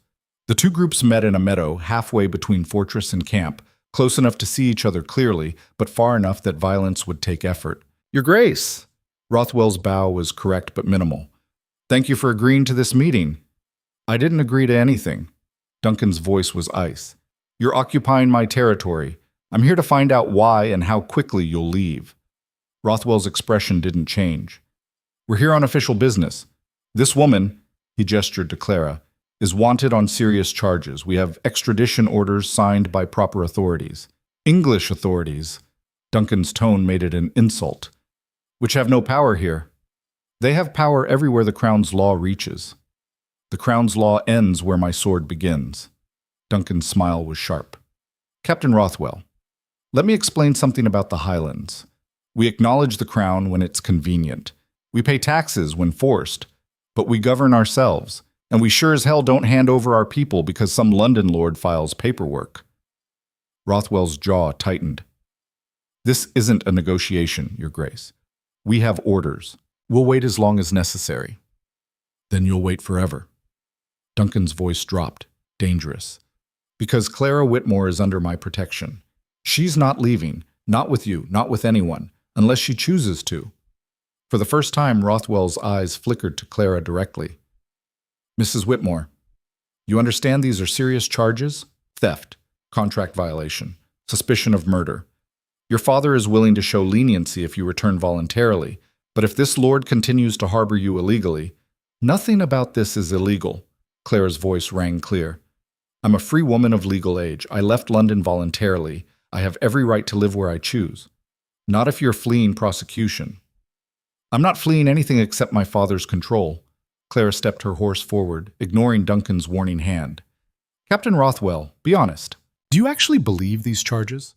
Do you think I poisoned a husband who died of natural causes 2 years ago? Or is this exactly what it looks like? A powerful man using whatever tools necessary to retrieve property he thinks he owns?" Something flickered in Rothwell's expression. Not agreement, but recognition. He was a soldier, not stupid. He could see the manipulation. "What I believe doesn't matter," he said stiffly. "I have orders." "Orders you're willing to enforce by starving innocent villagers? By blockading trade routes? By punishing hundreds of people who have nothing to do with this?" Clara's voice sharpened. "Captain, you're a military man. Does that sit well with your honor?" Rothwell's face hardened. "My honor is in following orders." "Then your honor is misplaced." Clara held his gaze. "I'm asking you, soldier to soldier, or would-be soldier, if women were allowed that dignity. Look at this situation honestly. Does this look like justice to you? Or does it look like a rich man throwing a tantrum because someone said no?" Silence stretched across the meadow. Duncan's men were tense, hands near weapons. The English soldiers watched their captain carefully. Rothwell's voice was flat when he finally spoke. "What I think doesn't change the situation. I have 40 men and supply lines from Edinburgh. You have a fortress and limited resources. This standoff favors me." "Does it?" Duncan's voice carried amusement. "Captain, you're camped in a valley with exactly 2 supply routes. Both pass through terrain I control. Your wagons are vulnerable to raids. Your men are far from home in hostile territory. And winter's coming." His smile was sharp. "Ask yourself, who's actually besieging who?" Rothwell's expression didn't change, but Clara saw calculation behind his eyes. Duncan was right. The English position looked strong, but was actually precarious. "I'm authorized to negotiate terms," Rothwell said carefully. "If Mrs. Whitmore returns voluntarily, Your Grace, there will be no repercussions for you or your territory. Her father is even willing to compensate you for time and resources spent." "Compensation?" Duncan's voice dripped contempt. "You think this is about money?" "Everything's about money eventually." "Not here." Duncan leaned forward in his saddle. "Captain Rothwell, I'm going to make you an offer. Take your men and leave. Tell Edmund Whitmore his daughter is staying in the Highlands of her own free will. No compensation, no negotiation, just acceptance of reality. And if I refuse?" Then we see how long your supplies last against Highland weather and occasional raids on your wagons. Duncan's voice was conversational. Nothing overtly hostile, just accidents. Spoiled food, broken wheels, missing horses, the kind of problems that happen to unwelcome visitors in rough territory. That's guerrilla warfare. No, that's the mountains defending themselves. Duncan's smile was cold. We don't fight like English soldiers, Captain. We fight like the land, slow, patient, and absolutely relentless. You can win battles, but never the war. Rothwell stared at Duncan, weighing options. Finally, he turned to Clara. Mrs. Whitmore, last chance. Return voluntarily, and this ends peacefully. Your father has agreed not to pursue the harshest charges if you cooperate. Clara looked at the captain, a good soldier following bad orders, and felt something shift inside her. Not pity, not anger, just clarity. Captain Rothwell, she said quietly, I jumped from a moving carriage to escape my father's control. I climbed mountains until my hands bled. I learned to survive in a land that kills the unprepared. I did all of that because being free and terrified was better than being safe and dead inside. She paused. So no, I'm not going back. Not for leniency, not for negotiation, not for anything. You can wait in that valley until you freeze. You can raid supplies and threaten villagers and apply every pressure you can imagine. But I will never voluntarily return to being someone's property. Never. Rothwell's face was stone. Then you've made your choice. I made it 2 months ago. Clara's voice was steel. I'm just restating it, so there's no confusion. The captain pulled his horse around. Your Grace, this conversation is over. We'll maintain position and await further orders from London. If you interfere with our camp or supply lines, we will respond with appropriate force. Understood. Duncan's tone was almost friendly. And Captain, when your men start deserting because they're cold and bored and questioning why they're besieging a fortress over one woman who clearly doesn't want to go back, remember I offered you the easy way out. Rothwell rode away without answering, his soldiers falling in behind him. Duncan watched them go, then turned to Clara. Well, that went about as expected. Which was? Clara's heart was still racing. Nowhere, Duncan's voice was grim. Rothwell's a professional. He'll follow orders until something makes following orders impossible. Our job is to make it impossible. They rode back to the keep in silence. Once inside, Duncan called an immediate war council. His lieutenants gathered in the great hall, Gregor, Malcolm the quartermaster, Robert, who handled scouts, and 3 others whose names Clara was still learning. The English are dug in, Duncan said without preamble. They're expecting a traditional siege. Them outside, us inside, waiting to see who breaks first. We're not doing that. What are we doing? Gregor asked. Duncan's smile was sharp. We're making them regret camping in my valley. Malcolm, inventory every supply route they're using. I want to know where every wagon comes from and when. Robert, your scouts are going to become very interested in those routes. Not attacks, just observations, broken wheels, spoiled food, delays. Harassment, Malcolm said approvingly. Exactly. Make their position increasingly uncomfortable without giving them a clear target to retaliate against. Duncan turned to Clara. And you, I need you to write a letter. Clara blinked. To who? To everyone. Duncan's eyes gleamed. Your father thinks this is contained, a personal matter between him and me. But what if it's not? What if word spreads through the Highlands that English soldiers are occupying our territory to kidnap a woman who sought sanctuary, that London's trying to extend its authority through force? Understanding dawned. You want to make this bigger than just me. I want to make this about principle. Duncan leaned forward. Highland lords are territorial and proud. If they think the crown is testing boundaries, overreaching authority, they'll rally. Not because they care about you specifically, but because they care about autonomy. That's brilliant. Clara's mind raced. And dangerous. If you mobilize other lords, this becomes a real political conflict. Good. Duncan's voice was hard. Let London see what happens when they push too far. Let your father understand that his money and influence don't reach everywhere. And let Clara Whitmore become the symbol of Highland resistance to English overreach. Clara's breath caught. You're turning me into a cause. I'm turning you into a rallying point. Duncan's eyes held hers. Clara, you said you wanted to fight. This is how. Write the letter, tell your story, make people understand what's at stake. Not just for you, but for everyone who's ever been told they don't get to choose their own life. Clara's hand shook as she took the paper Duncan offered. And if it works, if lords come, this turns into something we can't control. It's already something we can't control. Duncan's voice gentled. We're just choosing how to fight. Your way or theirs. I'd rather fight on our terms. Clara nodded and began to write. The letter took 3 attempts, too emotional, too dry. Finally, she found the right voice, clear, direct, honest. She told her story without dramatics. The forced marriage at 19, the years of feeling like decorated furniture, the second arranged marriage she'd fled, her arrival in the Highlands seeking nothing but the chance to earn her keep, the warrant and charges her father had manufactured, the soldiers now besieging a community that had given her sanctuary. Then she made it bigger. This is not just about one woman's freedom, she wrote. This is about whether London's laws can reach into the Highlands and claim jurisdiction over people who chose to live here. Whether powerful men can use English courts to enforce their will on Scottish land. Whether sanctuary means anything, or whether gold and influence override ancient rights of protection. I don't ask you to care about Clara Whitmore, but I ask you to care about precedent. Today, London sends soldiers for a runaway widow. Tomorrow, what excuse will they use to extend their authority further into your territory? She signed it, then looked up at Duncan. This might start something neither of us can finish. Good. Duncan took the letter. I'm tired of finishing things politely. The letters went out that night, to Highland lords, to clan chiefs, to anyone with power and pride and a reason to resist English overreach. Duncan's riders scattered in 6 directions, carrying copies of Clara's words into the cold north. And then they waited. 3 days passed. The English camp remained in position, their supply wagons arriving like clockwork.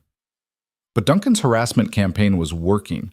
Scouts reported confused soldiers dealing with broken wheels that had been fine the night before, food going mysteriously bad, horses wandering off their picket lines, nothing overtly hostile, just unfortunate accidents. On the 4th day, the first response arrived. Lord MacLeod of the Western clans sent word that he was disturbed by reports of English military occupation and requesting clarification of the situation, polite language that meant he was paying attention.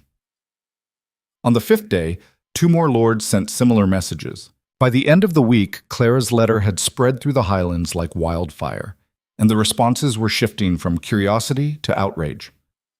They're taking this seriously, Gregor reported, reading the latest messages. MacTavish is calling it an unconscionable breach of Highland sovereignty. Cameron is demanding the Crown explain its authority to occupy Scottish land without consultation. Duncan's smile was satisfied. And Captain Rothwell's superiors in Edinburgh are probably getting very nervous telegrams, asking why a simple extradition has turned into a political incident.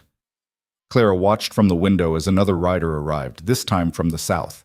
Not a Highland messenger. Someone from the English camp. Duncan met with the man privately.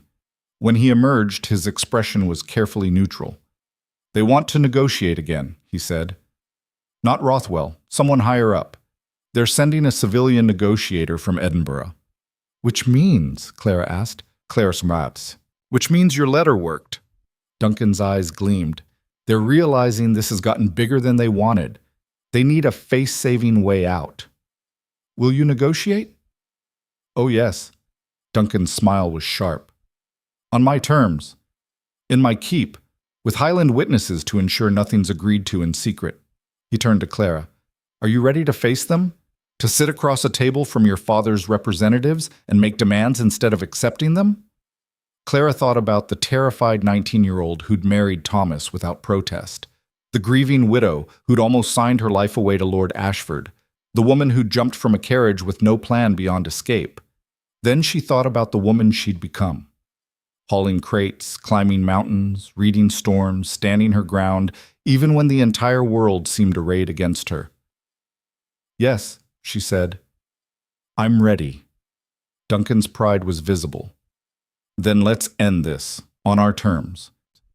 The negotiation was set for 3 days hence, long enough for Highland lords to send representatives if they wanted to witness, short enough that the English couldn't regroup or change strategy. Those 3 days felt like holding breath underwater. Clara trained with Duncan's men, learning defensive positions in case things went wrong.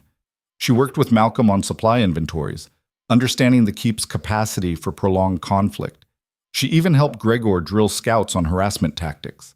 And at night, she lay in Duncan's arms and tried not to think about all the ways this could still fall apart. "What if they refuse our terms?" she asked one night. "What if they demand I stand trial in London?"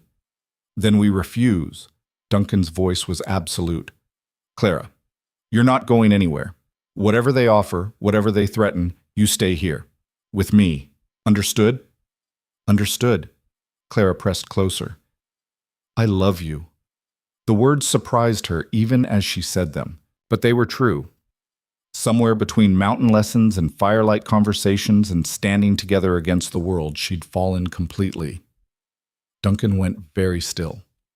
Then he rolled to face her, his eyes intense in the darkness. "Say it again." "I love you." Clara's voice was steady now, certain. "I don't know when it happened. Maybe the first day when you didn't treat me like a problem to solve. Maybe when you taught me to read storms. Maybe when you stood in front of the village and chose me over easy peace. But Duncan, I love you, recklessly, completely, forever." Duncan kissed her with desperate tenderness. "I love you too. More than territory or pride or safety. You're the first thing that's mattered more than duty in 20 years. They made love then, slow and intense and full of promises they couldn't quite voice.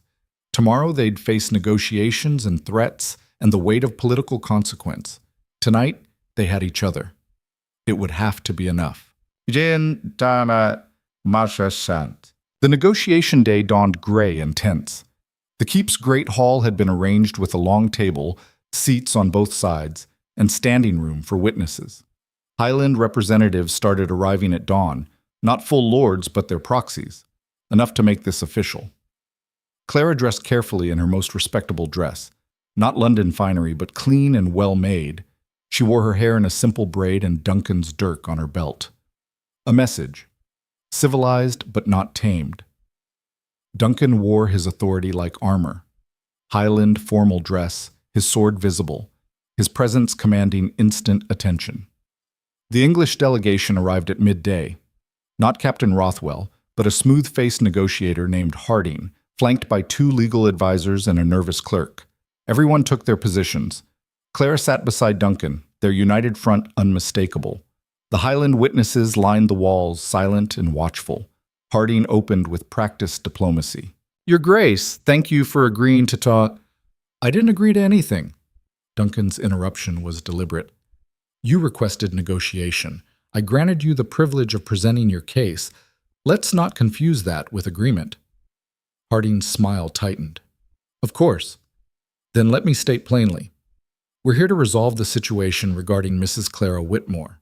The Crown has authorized me to offer several compromises that should satisfy all parties." "I'm listening." Duncan's tone suggested he was doing Harding a favor.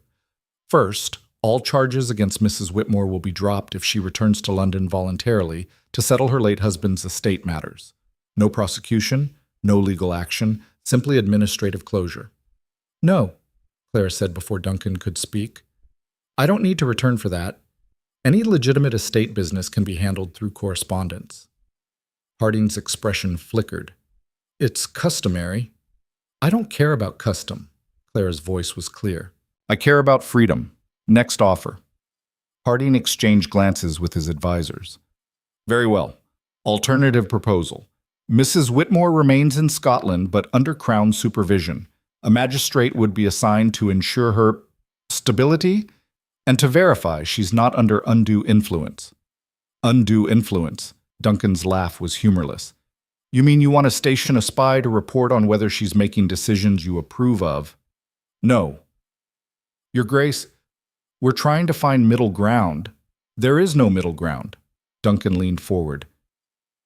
"Clara Whitmore is a free woman of legal age. She chose to leave London. She chose to come here. She chose to build a life under her own terms.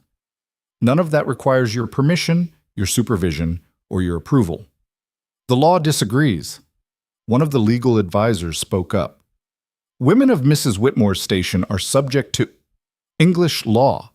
Duncan's voice cut like a blade, which, as I've explained repeatedly, doesn't automatically apply here. The Highlands maintain certain autonomous rights under treaties older than the current government. One of those rights is sanctuary. Clara requested it. I granted it. That's the end of legal discussion. Harding's diplomatic mask was slipping. Your Grace, we're trying to avoid escalation, but if you continue to harbor a woman wanted by English authorities, wanted by her father, Clara interrupted. Be honest, Mr. Harding. Edmund Whitmore manufactured those charges to force me back. Everyone in this room knows it. The question is whether you're willing to waste Crown resources in forcing a powerful man's temper tantrum. Silence fell hard. Harding studied Clara with new attention. Mrs. Whitmore, what exactly do you want? Freedom, Clara's voice rang clear. I want the charges dropped completely. I want written acknowledgement that I'm free to live where I choose without interference. And I want my father to accept that I'm beyond his control. Your father is prepared to be generous. I don't want his generosity. Clara stood and everyone's attention snapped to her. I want him to leave me alone, completely, permanently. No more warrants, no more soldiers, no more attempts to drag me back to London. I want the same freedom any man would have to leave a situation that was destroying him and build a new life elsewhere. The Highland witnesses murmured approval. Harding's mask finally cracked. This is highly irregular. So is besieging a fortress over a runaway widow? Clara's eyes were steel.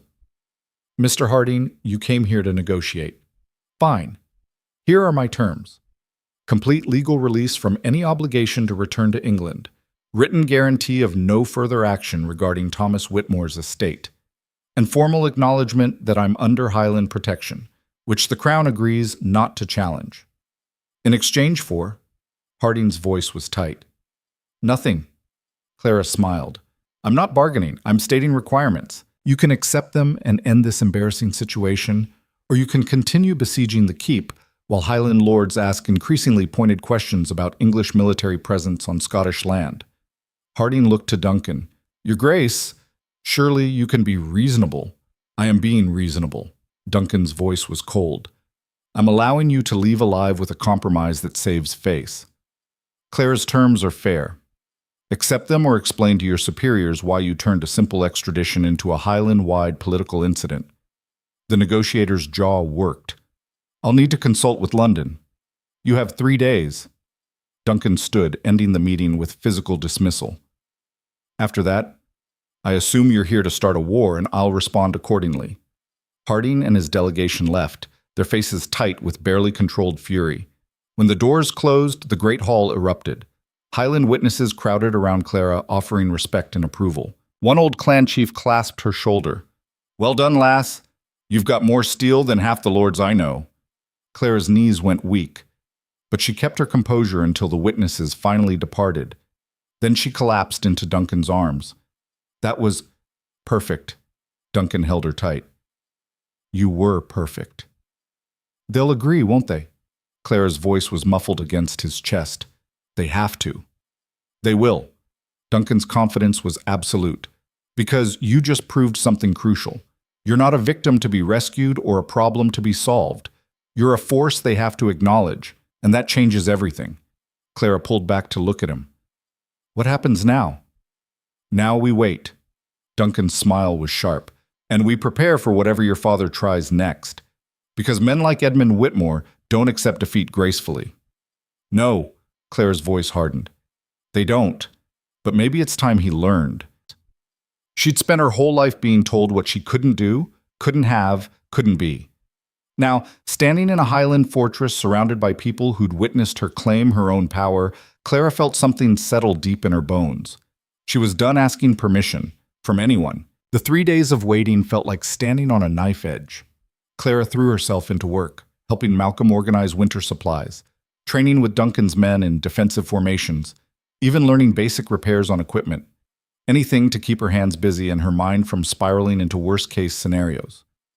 On the second day, a rider arrived from the English camp. Not a negotiator, but a soldier carrying a sealed message. Duncan read it in private, his expression darkening with each line. "What is it?" Clara asked when he finally looked up. "A threat disguised as courtesy." Duncan's voice was tight. "Harding's superiors in London are displeased with the situation. They're suggesting that if negotiations fail, they'll pursue charges not just against you, but against me. Harboring a fugitive, interfering with Crown justice, possibly treason." Clara's blood turned to ice. "They'd actually charge you?" "They'd try." Duncan's smile was sharp and bitter. "It's a bluff, mostly. Going after a Highland lord with treason charges would require evidence and political will they don't have. But it shows your father's reach. He's pressuring people in London to make this my problem, not just yours." "Then maybe I should—" "Don't." Duncan's hand covered hers. "Don't even think it, Clara. If you surrender now, it proves their tactics work. That threats and legal intimidation can override everything we've fought for. I won't let that happen. But if they come after you, then they come after me." Duncan's eyes were fierce. "I've faced worse. And Clara, I meant what I said. You're worth fighting for, worth risking for, even worth going to war for if it comes to that." Clara kissed him instead of arguing, pouring all her fear and love and desperate hope into the contact. When they broke apart, Duncan's forehead rested against hers. "We're going to win this," he said quietly. "I promise you." Clara wanted to believe him, but she'd learned that promises couldn't always overcome power and money and institutional weight. All they could do was wait. The answer came on the morning of the fourth day. Not from Harding, but from a rider bearing the colors of Lord MacLeod. The old clan chief himself had ridden south with 50 armed men, and he wanted an immediate meeting with Duncan. "This could be good or catastrophic," Duncan muttered, heading down to greet MacLeod. "He's influential enough that his support would change everything, but he's also unpredictable." Clara insisted on being present. MacLeod was waiting in the courtyard, a weathered man in his 60s with sharp eyes and a reputation for brutal honesty. He dismounted with the ease of someone half his age and clasped Duncan's forearm in greeting. "Cade, you've stirred up quite the mess." "I've defended my territory," Duncan replied evenly. "The mess was delivered to my doorstep." MacLeod's eyes flickered to Clara. "So you're the woman causing all this trouble?" Clara stepped forward, refusing to be intimidated. "I'm the woman who refused to be sold twice and made powerful men angry. The trouble is theirs, not mine." MacLeod's eyebrows rose. Then he laughed, a sharp bark of approval. "I like her. She's got spine." He turned back to Duncan. "I came because your letter raised questions I don't like the answers to.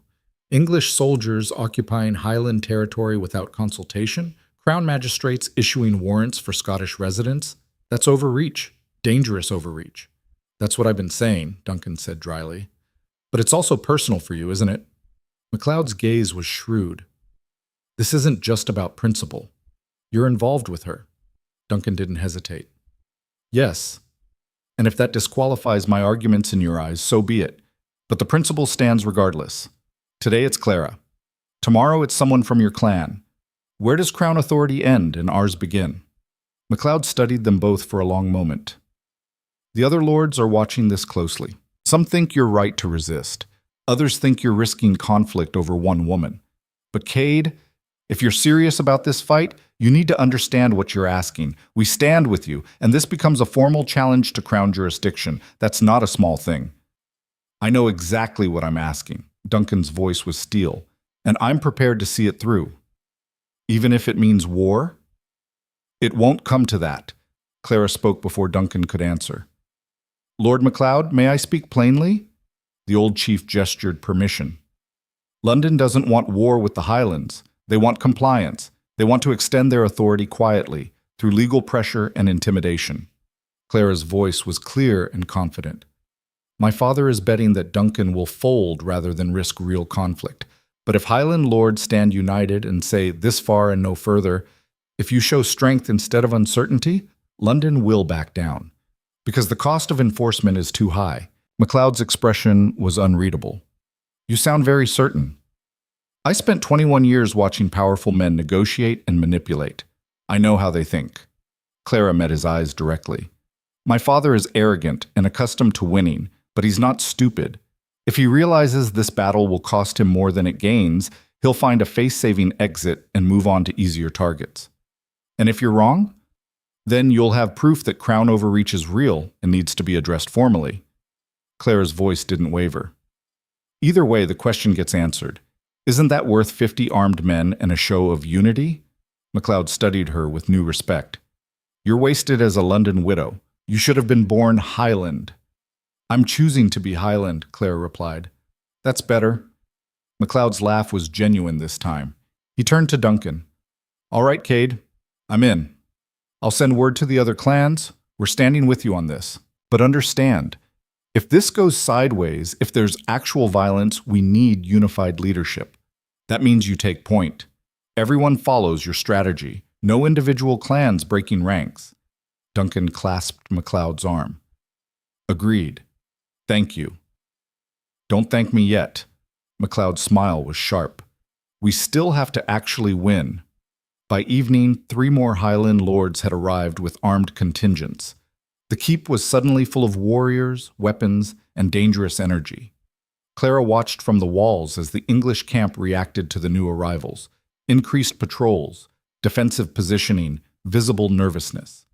They weren't expecting this, Gregor said, satisfaction in his voice. 40 soldiers seemed like overwhelming force yesterday. Today it looks like a vulnerable outpost. Clara nodded, but her stomach was tight. More men meant more potential for violence, more ways this could spiral out of control. That night, Duncan called a council of all the Highland representatives. They gathered in the Great Hall, 10 lords or their proxies, plus key lieutenants. Clara sat at Duncan's side, the only woman present, acutely aware of the scrutiny. Duncan stood. We're here because London has pushed too far. They've occupied our territory, threatened our autonomy, and tried to override Highland sanctuary laws. The question now is how we respond. We drive them out, one young lord said hotly. Show them what happens when they disrespect us. Violence should be the last option, Duncan replied. Not because I fear it, but because it's expensive and unpredictable. We have leverage. Let's use it. What leverage? Another lord asked skeptically. Unity. Duncan's voice carried weight. London can intimidate one lord. They can't intimidate all of us together. We send a formal delegation to the English camp tomorrow, not to negotiate Clara's fate, that's already decided, but to address the larger issue. We demand explanation and justification for military occupation of Highland territory. We make this about crown overreach, not one woman's legal troubles. MacLeod nodded slowly. Shift the narrative. Make them defend their authority instead of us defending our actions. Exactly. Duncan's eyes swept the room. And while they're scrambling to justify themselves, we quietly mobilize more support. Every clan chief, every minor lord, every community with a grievance about English interference. We turn Clara's situation into the spark that lights a larger fire. That's dangerous, one of the advisors warned. You're talking about organized resistance. I'm talking about organized questions. Duncan's voice was sharp. We're not rebelling, we're demanding clarity. What are the limits of crown authority here? Where does our autonomy begin? Those are legitimate questions that deserve answers. The debate went on for hours. Some lords were enthusiastic, others cautious, but by midnight, consensus had formed. They would present a united front and force London to either justify their actions or retreat. Clara sat silent through most of it, watching Duncan command the room with natural authority. This was what he'd been born for, not just protecting his own territory, but leading others, making hard decisions, turning chaos into strategy. When the meeting finally broke, Clara followed Duncan to his study. He poured 2 glasses of whiskey and handed her one. You were quiet tonight, he observed. I was listening. Clara took a sip, letting the burn steady her. Duncan, what you did tonight, mobilizing the lords, turning my situation into a broader cause, that was brilliant and terrifying. Why terrifying? Because it works regardless of what happens to me. Clara's voice was quiet. If London backs down, it's because you've made resistance too costly. If they escalate, you've built a coalition that can fight back. Either way, I've become incidental. A symbol more than a person. Duncan set down his glass and crossed to her. You're never incidental to me. The cause matters, yes, but Clara, you're the reason I'm fighting, not the symbol. You, the woman who slapped Callum and faced down negotiators and refuses to be anything less than completely herself. He cupped her face. Don't ever think you're just a symbol. Clara leaned into his touch. What happens after? When this is over, when the soldiers leave or we've forced some kind of resolution, what happens to us? Whatever we want. Duncan's voice was fierce. Clara, I'm not playing at this. I love you. When this is over, I want you to stay, not as a refugee or a cause, but as my partner. My wife, if you'll have me. Build a life here, together. No contracts, no negotiations, just choice. Clara's breath caught. You're asking me to marry you. I'm asking you to choose me the way I've chosen you. Duncan's eyes were intense. But only if you want it. Only if it's real. I won't force you into anything, Clara, even if I'm offering it freely. Clara thought about Thomas's distant kindness, her father's cold control, Lord Ashford's calculating interest. Every relationship in her life had been about obligation or transaction. This was different. Duncan was offering partnership, messy and real and entirely on her terms. Yes, she said, her voice steady and certain. After this is over, when we've won or survived, or whatever we end up doing, yes, I'll marry you. I choose you. Duncan's kiss was answer and promise and relief all mixed together. Outside, storm clouds gathered, but inside, wrapped in each other's arms, they were home. The delegation to the English camp happened at dawn. Duncan led it, flanked by MacLeod and 4 other Highland lords, with Clara riding at his side. Behind them came 50 mounted warriors, a show of force that couldn't be ignored. Captain Rothwell met them at the camp perimeter, his face tight with tension. Harding stood behind him, looking significantly less confident than during the previous negotiation. Your Grace, Rothwell's tone was carefully neutral. This is unexpected. I imagine it is, Duncan's voice carried across the camp. We're here to discuss the situation formally, not as one lord to one negotiator, but as Highland leadership to Crown representatives. Harding stepped forward. Your Grace, if this is about Mrs. Whitmore, it's about jurisdiction. MacLeod's weathered voice cut him off. You've occupied our territory with military force. We want to know under what authority and for how long. We have extradition orders for one woman. Another lord spoke up, which doesn't explain 40 soldiers, supply wagons, and what looks like preparation for extended occupation. So I'll ask again, what authority justifies this presence? Harding's diplomatic mask was cracking. Gentlemen, we're simply executing lawful orders. Mrs. Whitmore is wanted on serious charges her father manufactured, Clara said clearly, and everyone here knows it. So let's stop pretending this is about law and admit it's about power. My father is testing whether London can enforce its will in the Highlands through legal intimidation. You're here to prove it can, and we're here to prove it can't. Silence fell hard. Rothwell's eyes flickered between the Highland lords and Harding. Finally, he spoke quietly. Mr. Harding, I'm a soldier, not a politician, but I know when a position is untenable. We're outnumbered, far from support, facing unified opposition and defending a situation that looks worse every day we stay. My men are questioning why we're here. The locals are hostile. And now Highland lords are demanding formal justification we can't provide.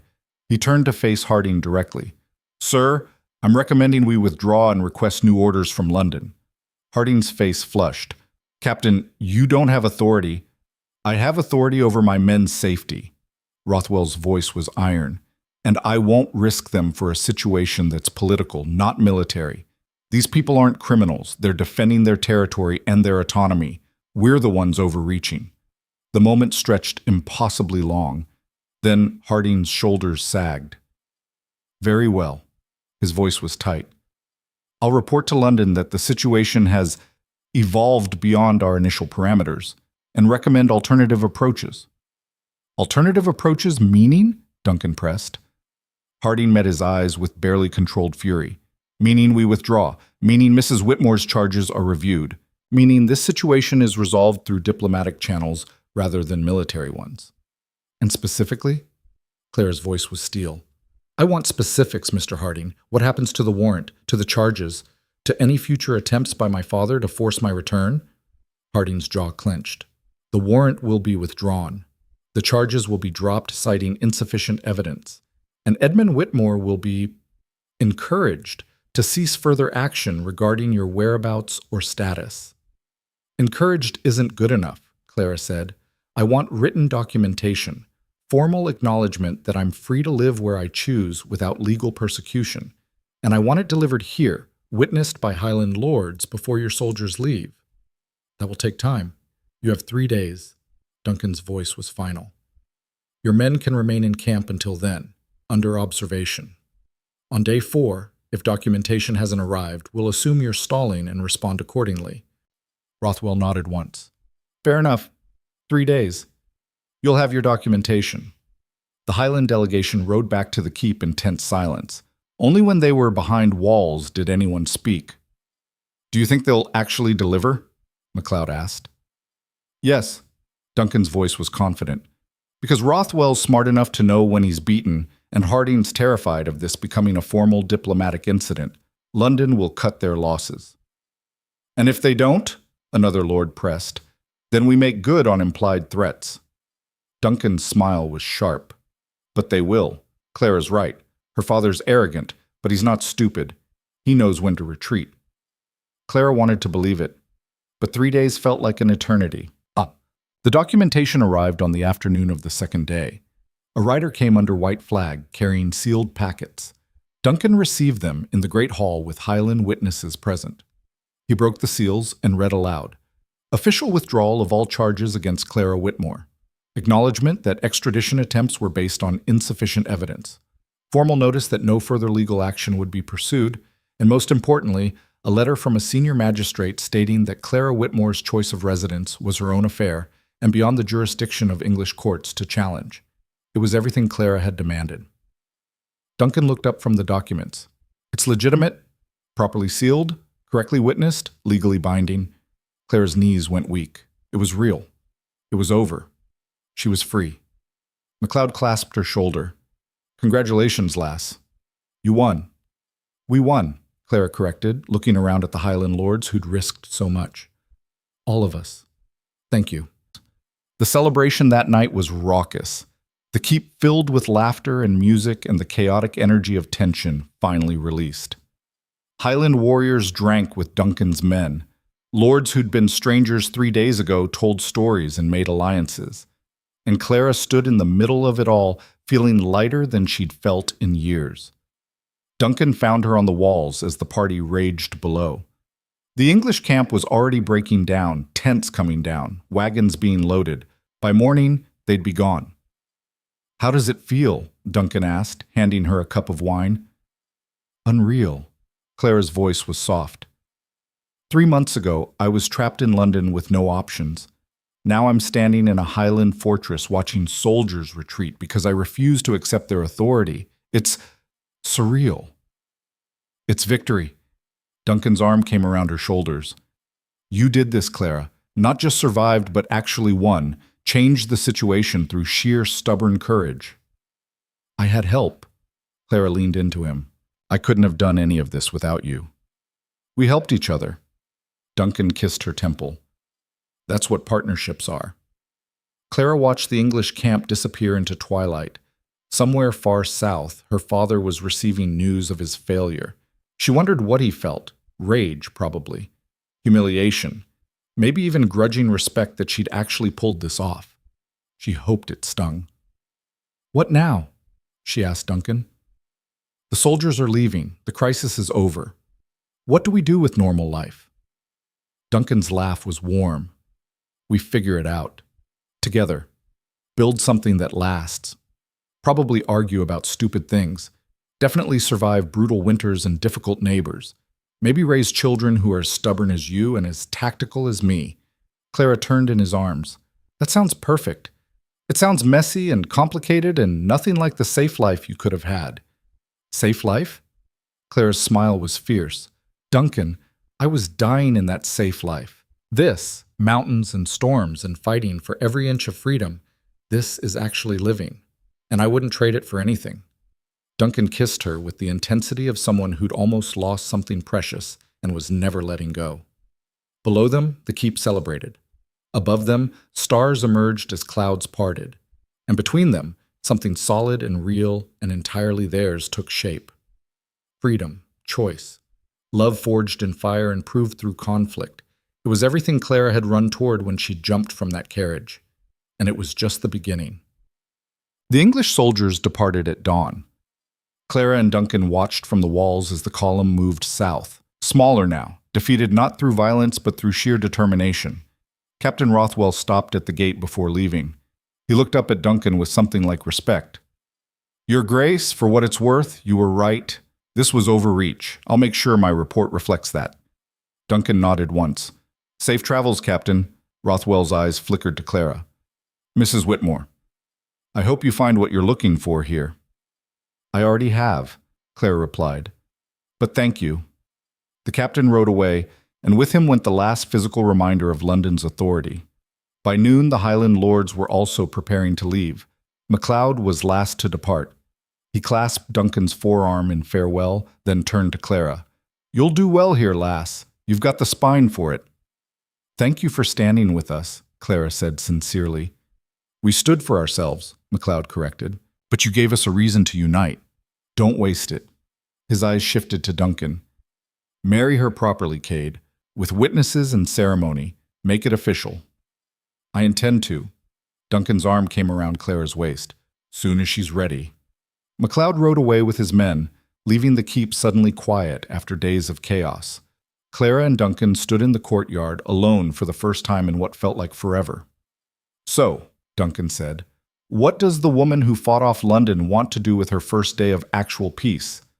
Clara thought about it, then she smiled. Teach me to shoot. If I'm staying in the Highlands, I should know how to defend myself properly. Duncan's laugh was surprised and delighted. Right now? Why not? Clara's eyes gleamed. We have time now, actual time, without crises or soldiers or negotiations. Let's not waste it. So they spent the afternoon in the training yard. Duncan taught Clara to handle a rifle, how to sight, breathe, squeeze the trigger gently. She was terrible at first, missing targets by feet, but she kept trying, adjusting, learning. By sunset, she'd hit 3 targets out of 10. Not impressive, but progress. You're a natural, Duncan teased. I'm determined, Clara corrected. There's a difference. Not in the Highlands. Duncan kissed her, tasting of gunpowder and laughter. Here, determination is everything. That night, they ate dinner in Duncan's study. Simple food, quiet conversation, the comfortable ease of people who'd survived something terrible together and come out stronger. I should write to Fiona, Clara said.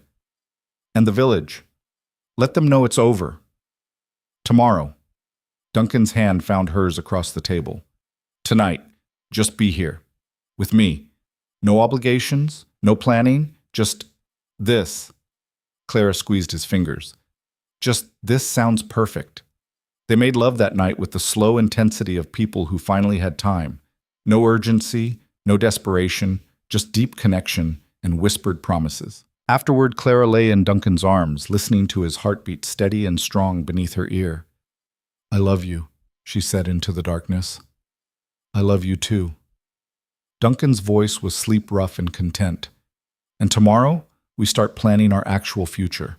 Not survival or strategy. Just life. Clara smiled against his chest. Life. What a novel concept. For the first time in 21 years, her life was actually hers to plan. The village's acceptance came gradually, then all at once. At first, when Clara returned to work at Fiona's trading post, the reception was wary. People had heard about the English soldiers, the Highland lords, the dramatic confrontation. They weren't sure what to make of the woman who'd caused such upheaval. But then Mrs. Campbell approached Clara in the market square. I owe you an apology, the baker's wife said stiffly. I was wrong to demand you leave. You were braver than I gave you credit for. Clara blinked in surprise. Thank you. I understand why you were worried. You do, but you didn't let fear control you. Mrs. Campbell's expression softened slightly. My daughter asked me what I would have done in your situation. I didn't have a good answer, but you did. You fought, and you won. She extended her hand. Welcome to Kinloch, properly this time. Clara shook her hand, throat tight with emotion. After that, the ice broke. Women who'd been distant started nodding greetings. Men who'd ignored her began tipping hats. Jamie brought her a basket of his mother's bread with a shy smile.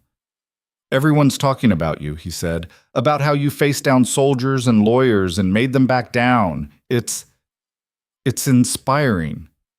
Clara touched his arm gently. Thank you for warning me when Callum sent those messages. That took courage, Jamie flushed. Not like your courage. All courage counts, Clara's voice was firm. Remember that. Within a month, Clara wasn't just accepted in Kinloch. She was respected. When she walked through the village, people greeted her warmly. When she offered opinions in the trading post, people listened. When she helped organize winter preparations, people followed her lead. She'd earned her place, not through status or connections, but through sheer stubborn determination to belong. And it felt like coming home. Duncan proposed officially on the first snowfall of winter. They were riding the high trails, a weekly ritual they'd maintained even after the crisis ended. Duncan pulled his horse up at their favorite overlook, where mountains stretched forever and the world felt impossibly big. Clara Whitmore, he said, dismounting. I need to ask you something. Clara's heart jumped. Duncan, wait. He held up a hand, his eyes warm with humor and something deeper. Let me do this properly. He didn't kneel. That wasn't Duncan's way. But he took both her hands, standing on a snowy mountain with wind whipping around them, and spoke from the heart. 3 months ago, a stubborn London widow showed up in my territory with bleeding hands and more courage than sense. She challenged me, surprised me, made me question everything I thought I knew about strength and freedom and what matters. His voice roughened. Clara, you're the bravest person I've ever met. Not because you're fearless, but because you're terrified and you do the right thing anyway. I love you for that. I love you for your stubbornness and your honesty and the way you slapped Callum when he deserved it. His smile was soft. Marry me. Not because it's practical or expected, but because I can't imagine my life without you in it. Choose me. Choose this. Choose us. Clara's vision blurred with tears. You know I've already said yes. Say it again. Duncan's grip tightened. Here, now, where it's just us and the mountains and the truth. Yes. Clara's voice rang clear despite the tears. Yes, I'll marry you. I choose you. I choose this life. I choose us forever. Duncan kissed her with the mountains as witnesses, snowflakes catching in their hair, the world vast and beautiful and entirely theirs. When they broke apart, he pulled out a ring, simple silver with a single small stone, nothing like London's elaborate jewelry. It was perfect. My mother's, he said, sliding it onto Clara's finger. She was Highland-born, stubborn as hell, and the only person who could ever put my father in his place. I think she would have liked you. Clara looked at the ring, then at Duncan, then at the mountains stretching endless and wild around them. When? She asked. Spring. Duncan's smile was warm. Give winter time to pass. Give us time to plan something proper. Then we'll marry here, in the keep, with Highland witnesses and whatever ceremony you want. I want simple. Clara's voice was certain. No performance, no grand spectacle, just us, making promises that matter, surrounded by people we actually care about. Done. Duncan pulled her close. Simple and real, that's us. They rode back to the keep as snow began falling harder, blanketing the world in white. And Clara felt something settle deep in her soul. This was home, not the keep specifically, or even the Highlands, but here, next to Duncan, on these mountains, in this life they were building together. Home was choosing every day to be exactly who she was, and being chosen in return. The wedding happened on the first day of spring, when snow still capped the peaks, but green was returning to the valleys. They married in the keep's great hall, with Highland lords and Kinloch villagers crowding together in rare unity. Fiona stood as Clara's witness. Gregor stood for Duncan. The ceremony was simple. Highland traditions mixed with personal vows that made several witnesses wipe away tears. "I promise to stand beside you," Clara said, her voice steady and clear. "Not behind you, not in your shadow, but beside you as an equal partner. I promise to challenge you when you're wrong and support you when you're right. I promise to choose you every day, in the hardest moments and the easiest ones.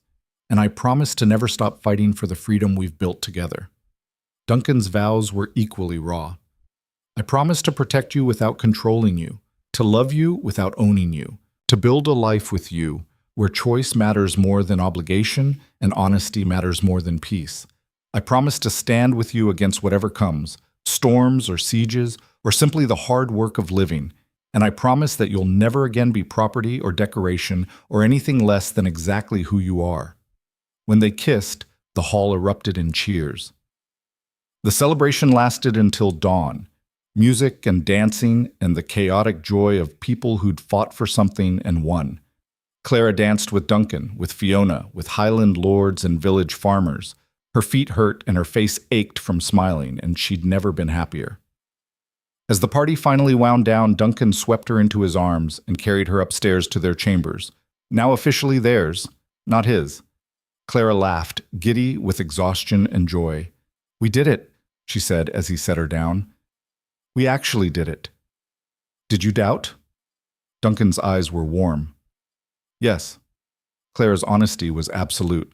"Every step of the way I doubted, but I kept going anyway, and somehow we got here." Duncan cupped her face tenderly. "Clara Cade, Duchess of the Highlands, defender of the stubborn and champion of the free. How does it feel?" Clara thought about it, really thought about the woman she'd been 3 months ago versus who she was now. The terrified widow who'd jumped from a carriage versus the woman who'd faced down soldiers and won. The property men traded versus the partner someone chose. "It feels like being alive," she said finally. "Actually, completely alive. For the first time ever." Duncan kissed her with infinite tenderness. And outside, spring dawn broke over mountains that had witnessed their fight and now witnessed their triumph. 1 year later, Clara stood in the same spot where she'd first arrived in Kinloch, overlooking the valley from the ridge, watching spring return again. But everything was different now.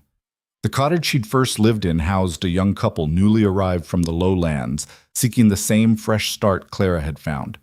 Fiona's trading post had expanded, now supplying 3 additional villages. The keep had been reinforced and improved, ready for whatever challenges came. And Clara herself was different, stronger, scarred, completely, utterly free. She wore a practical Highland dress now, her hands permanently calloused from work. Her hair was longer, often braided for convenience. She moved through the village with confident ease, greeting people by name, welcomed everywhere. She'd become part of the fabric of this place, not as Duncan's wife primarily, though that mattered, but as herself. Clara Cade, who organized winter supplies with ruthless efficiency, who mediated disputes with surprising diplomatic skill, who could ride dangerous trails and shoot straight and face down anyone who tried to intimidate her. She'd earned respect through action, not status. Duncan found her on the ridge, as he often did. He wrapped his arms around her from behind, resting his chin on her shoulder. "What are you thinking about?" he asked. "How far we've come." Clara leaned back into him. "How different everything is." "Better different?" "Infinitely better." Clara turned in his arms. "Duncan, I need to tell you something." His expression shifted to concern. "What's wrong?" "Nothing's wrong." Clara's smile was radiant. "I'm pregnant." Duncan went very still. Then joy exploded across his face, pure and unguarded and beautiful. He lifted her off her feet, spinning her around, laughing with delight. "Are you sure? When? How long have you known?" 2 weeks, and I wanted to be certain before I told you." Clara cupped his face as he set her down. "We're having a baby, a child who'll grow up free and wild and loved, who'll never know what it's like to be property or decoration or anything less than entirely themselves." Duncan kissed her with overwhelming tenderness. "A child who'll have your courage and stubbornness, and your strength and tactical genius, Clara's laugh was joyful. This poor child doesn't stand a chance of being normal. Good. Duncan's hand spread over her still flat stomach. Normal is overrated. They stood together on the ridge, looking out over the life they'd built from nothing, from desperate escape and bleeding hands and refusing to accept what they were told was inevitable. Clara thought about the woman who'd jumped from a moving carriage with no plan beyond survival. That woman had been terrified but determined, broken but not defeated. She'd become this, whole and strong and completely herself.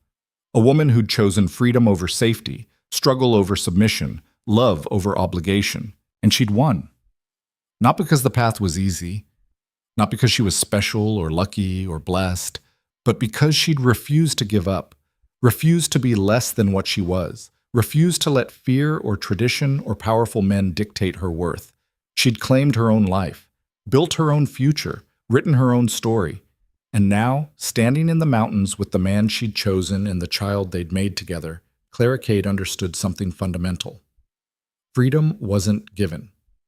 It was taken, fought for, earned through blood and tears and stubborn determination never to kneel again. And once you'd tasted it, once you'd stood on your own terms and refused to bend, nothing and no one could ever make you small again. Clara was no longer a woman who refused to be owned. She was a woman who'd learned that ownership was never the question. She'd always belonged to herself. She just needed mountains and storms and one impossibly stubborn Highland lord to remember it, and she would never, ever forget again. The wind picked up, carrying the scent of pine and snow and infinite possibility. Clara squeezed Duncan's hand, feeling the weight of their ring, his mother's ring, solid and real on her finger. Behind them, the keep stood strong. Below them, the village thrived. Ahead of them, spring promised new growth and new challenges and new chapters yet unwritten. But whatever came, they would face it together. Two people who'd fought the world and won. Two people who'd chosen each other and meant it. Two people building a life where freedom mattered more than safety and choice mattered more than tradition. It was everything Clara had run toward, and everything she would fight forever to keep.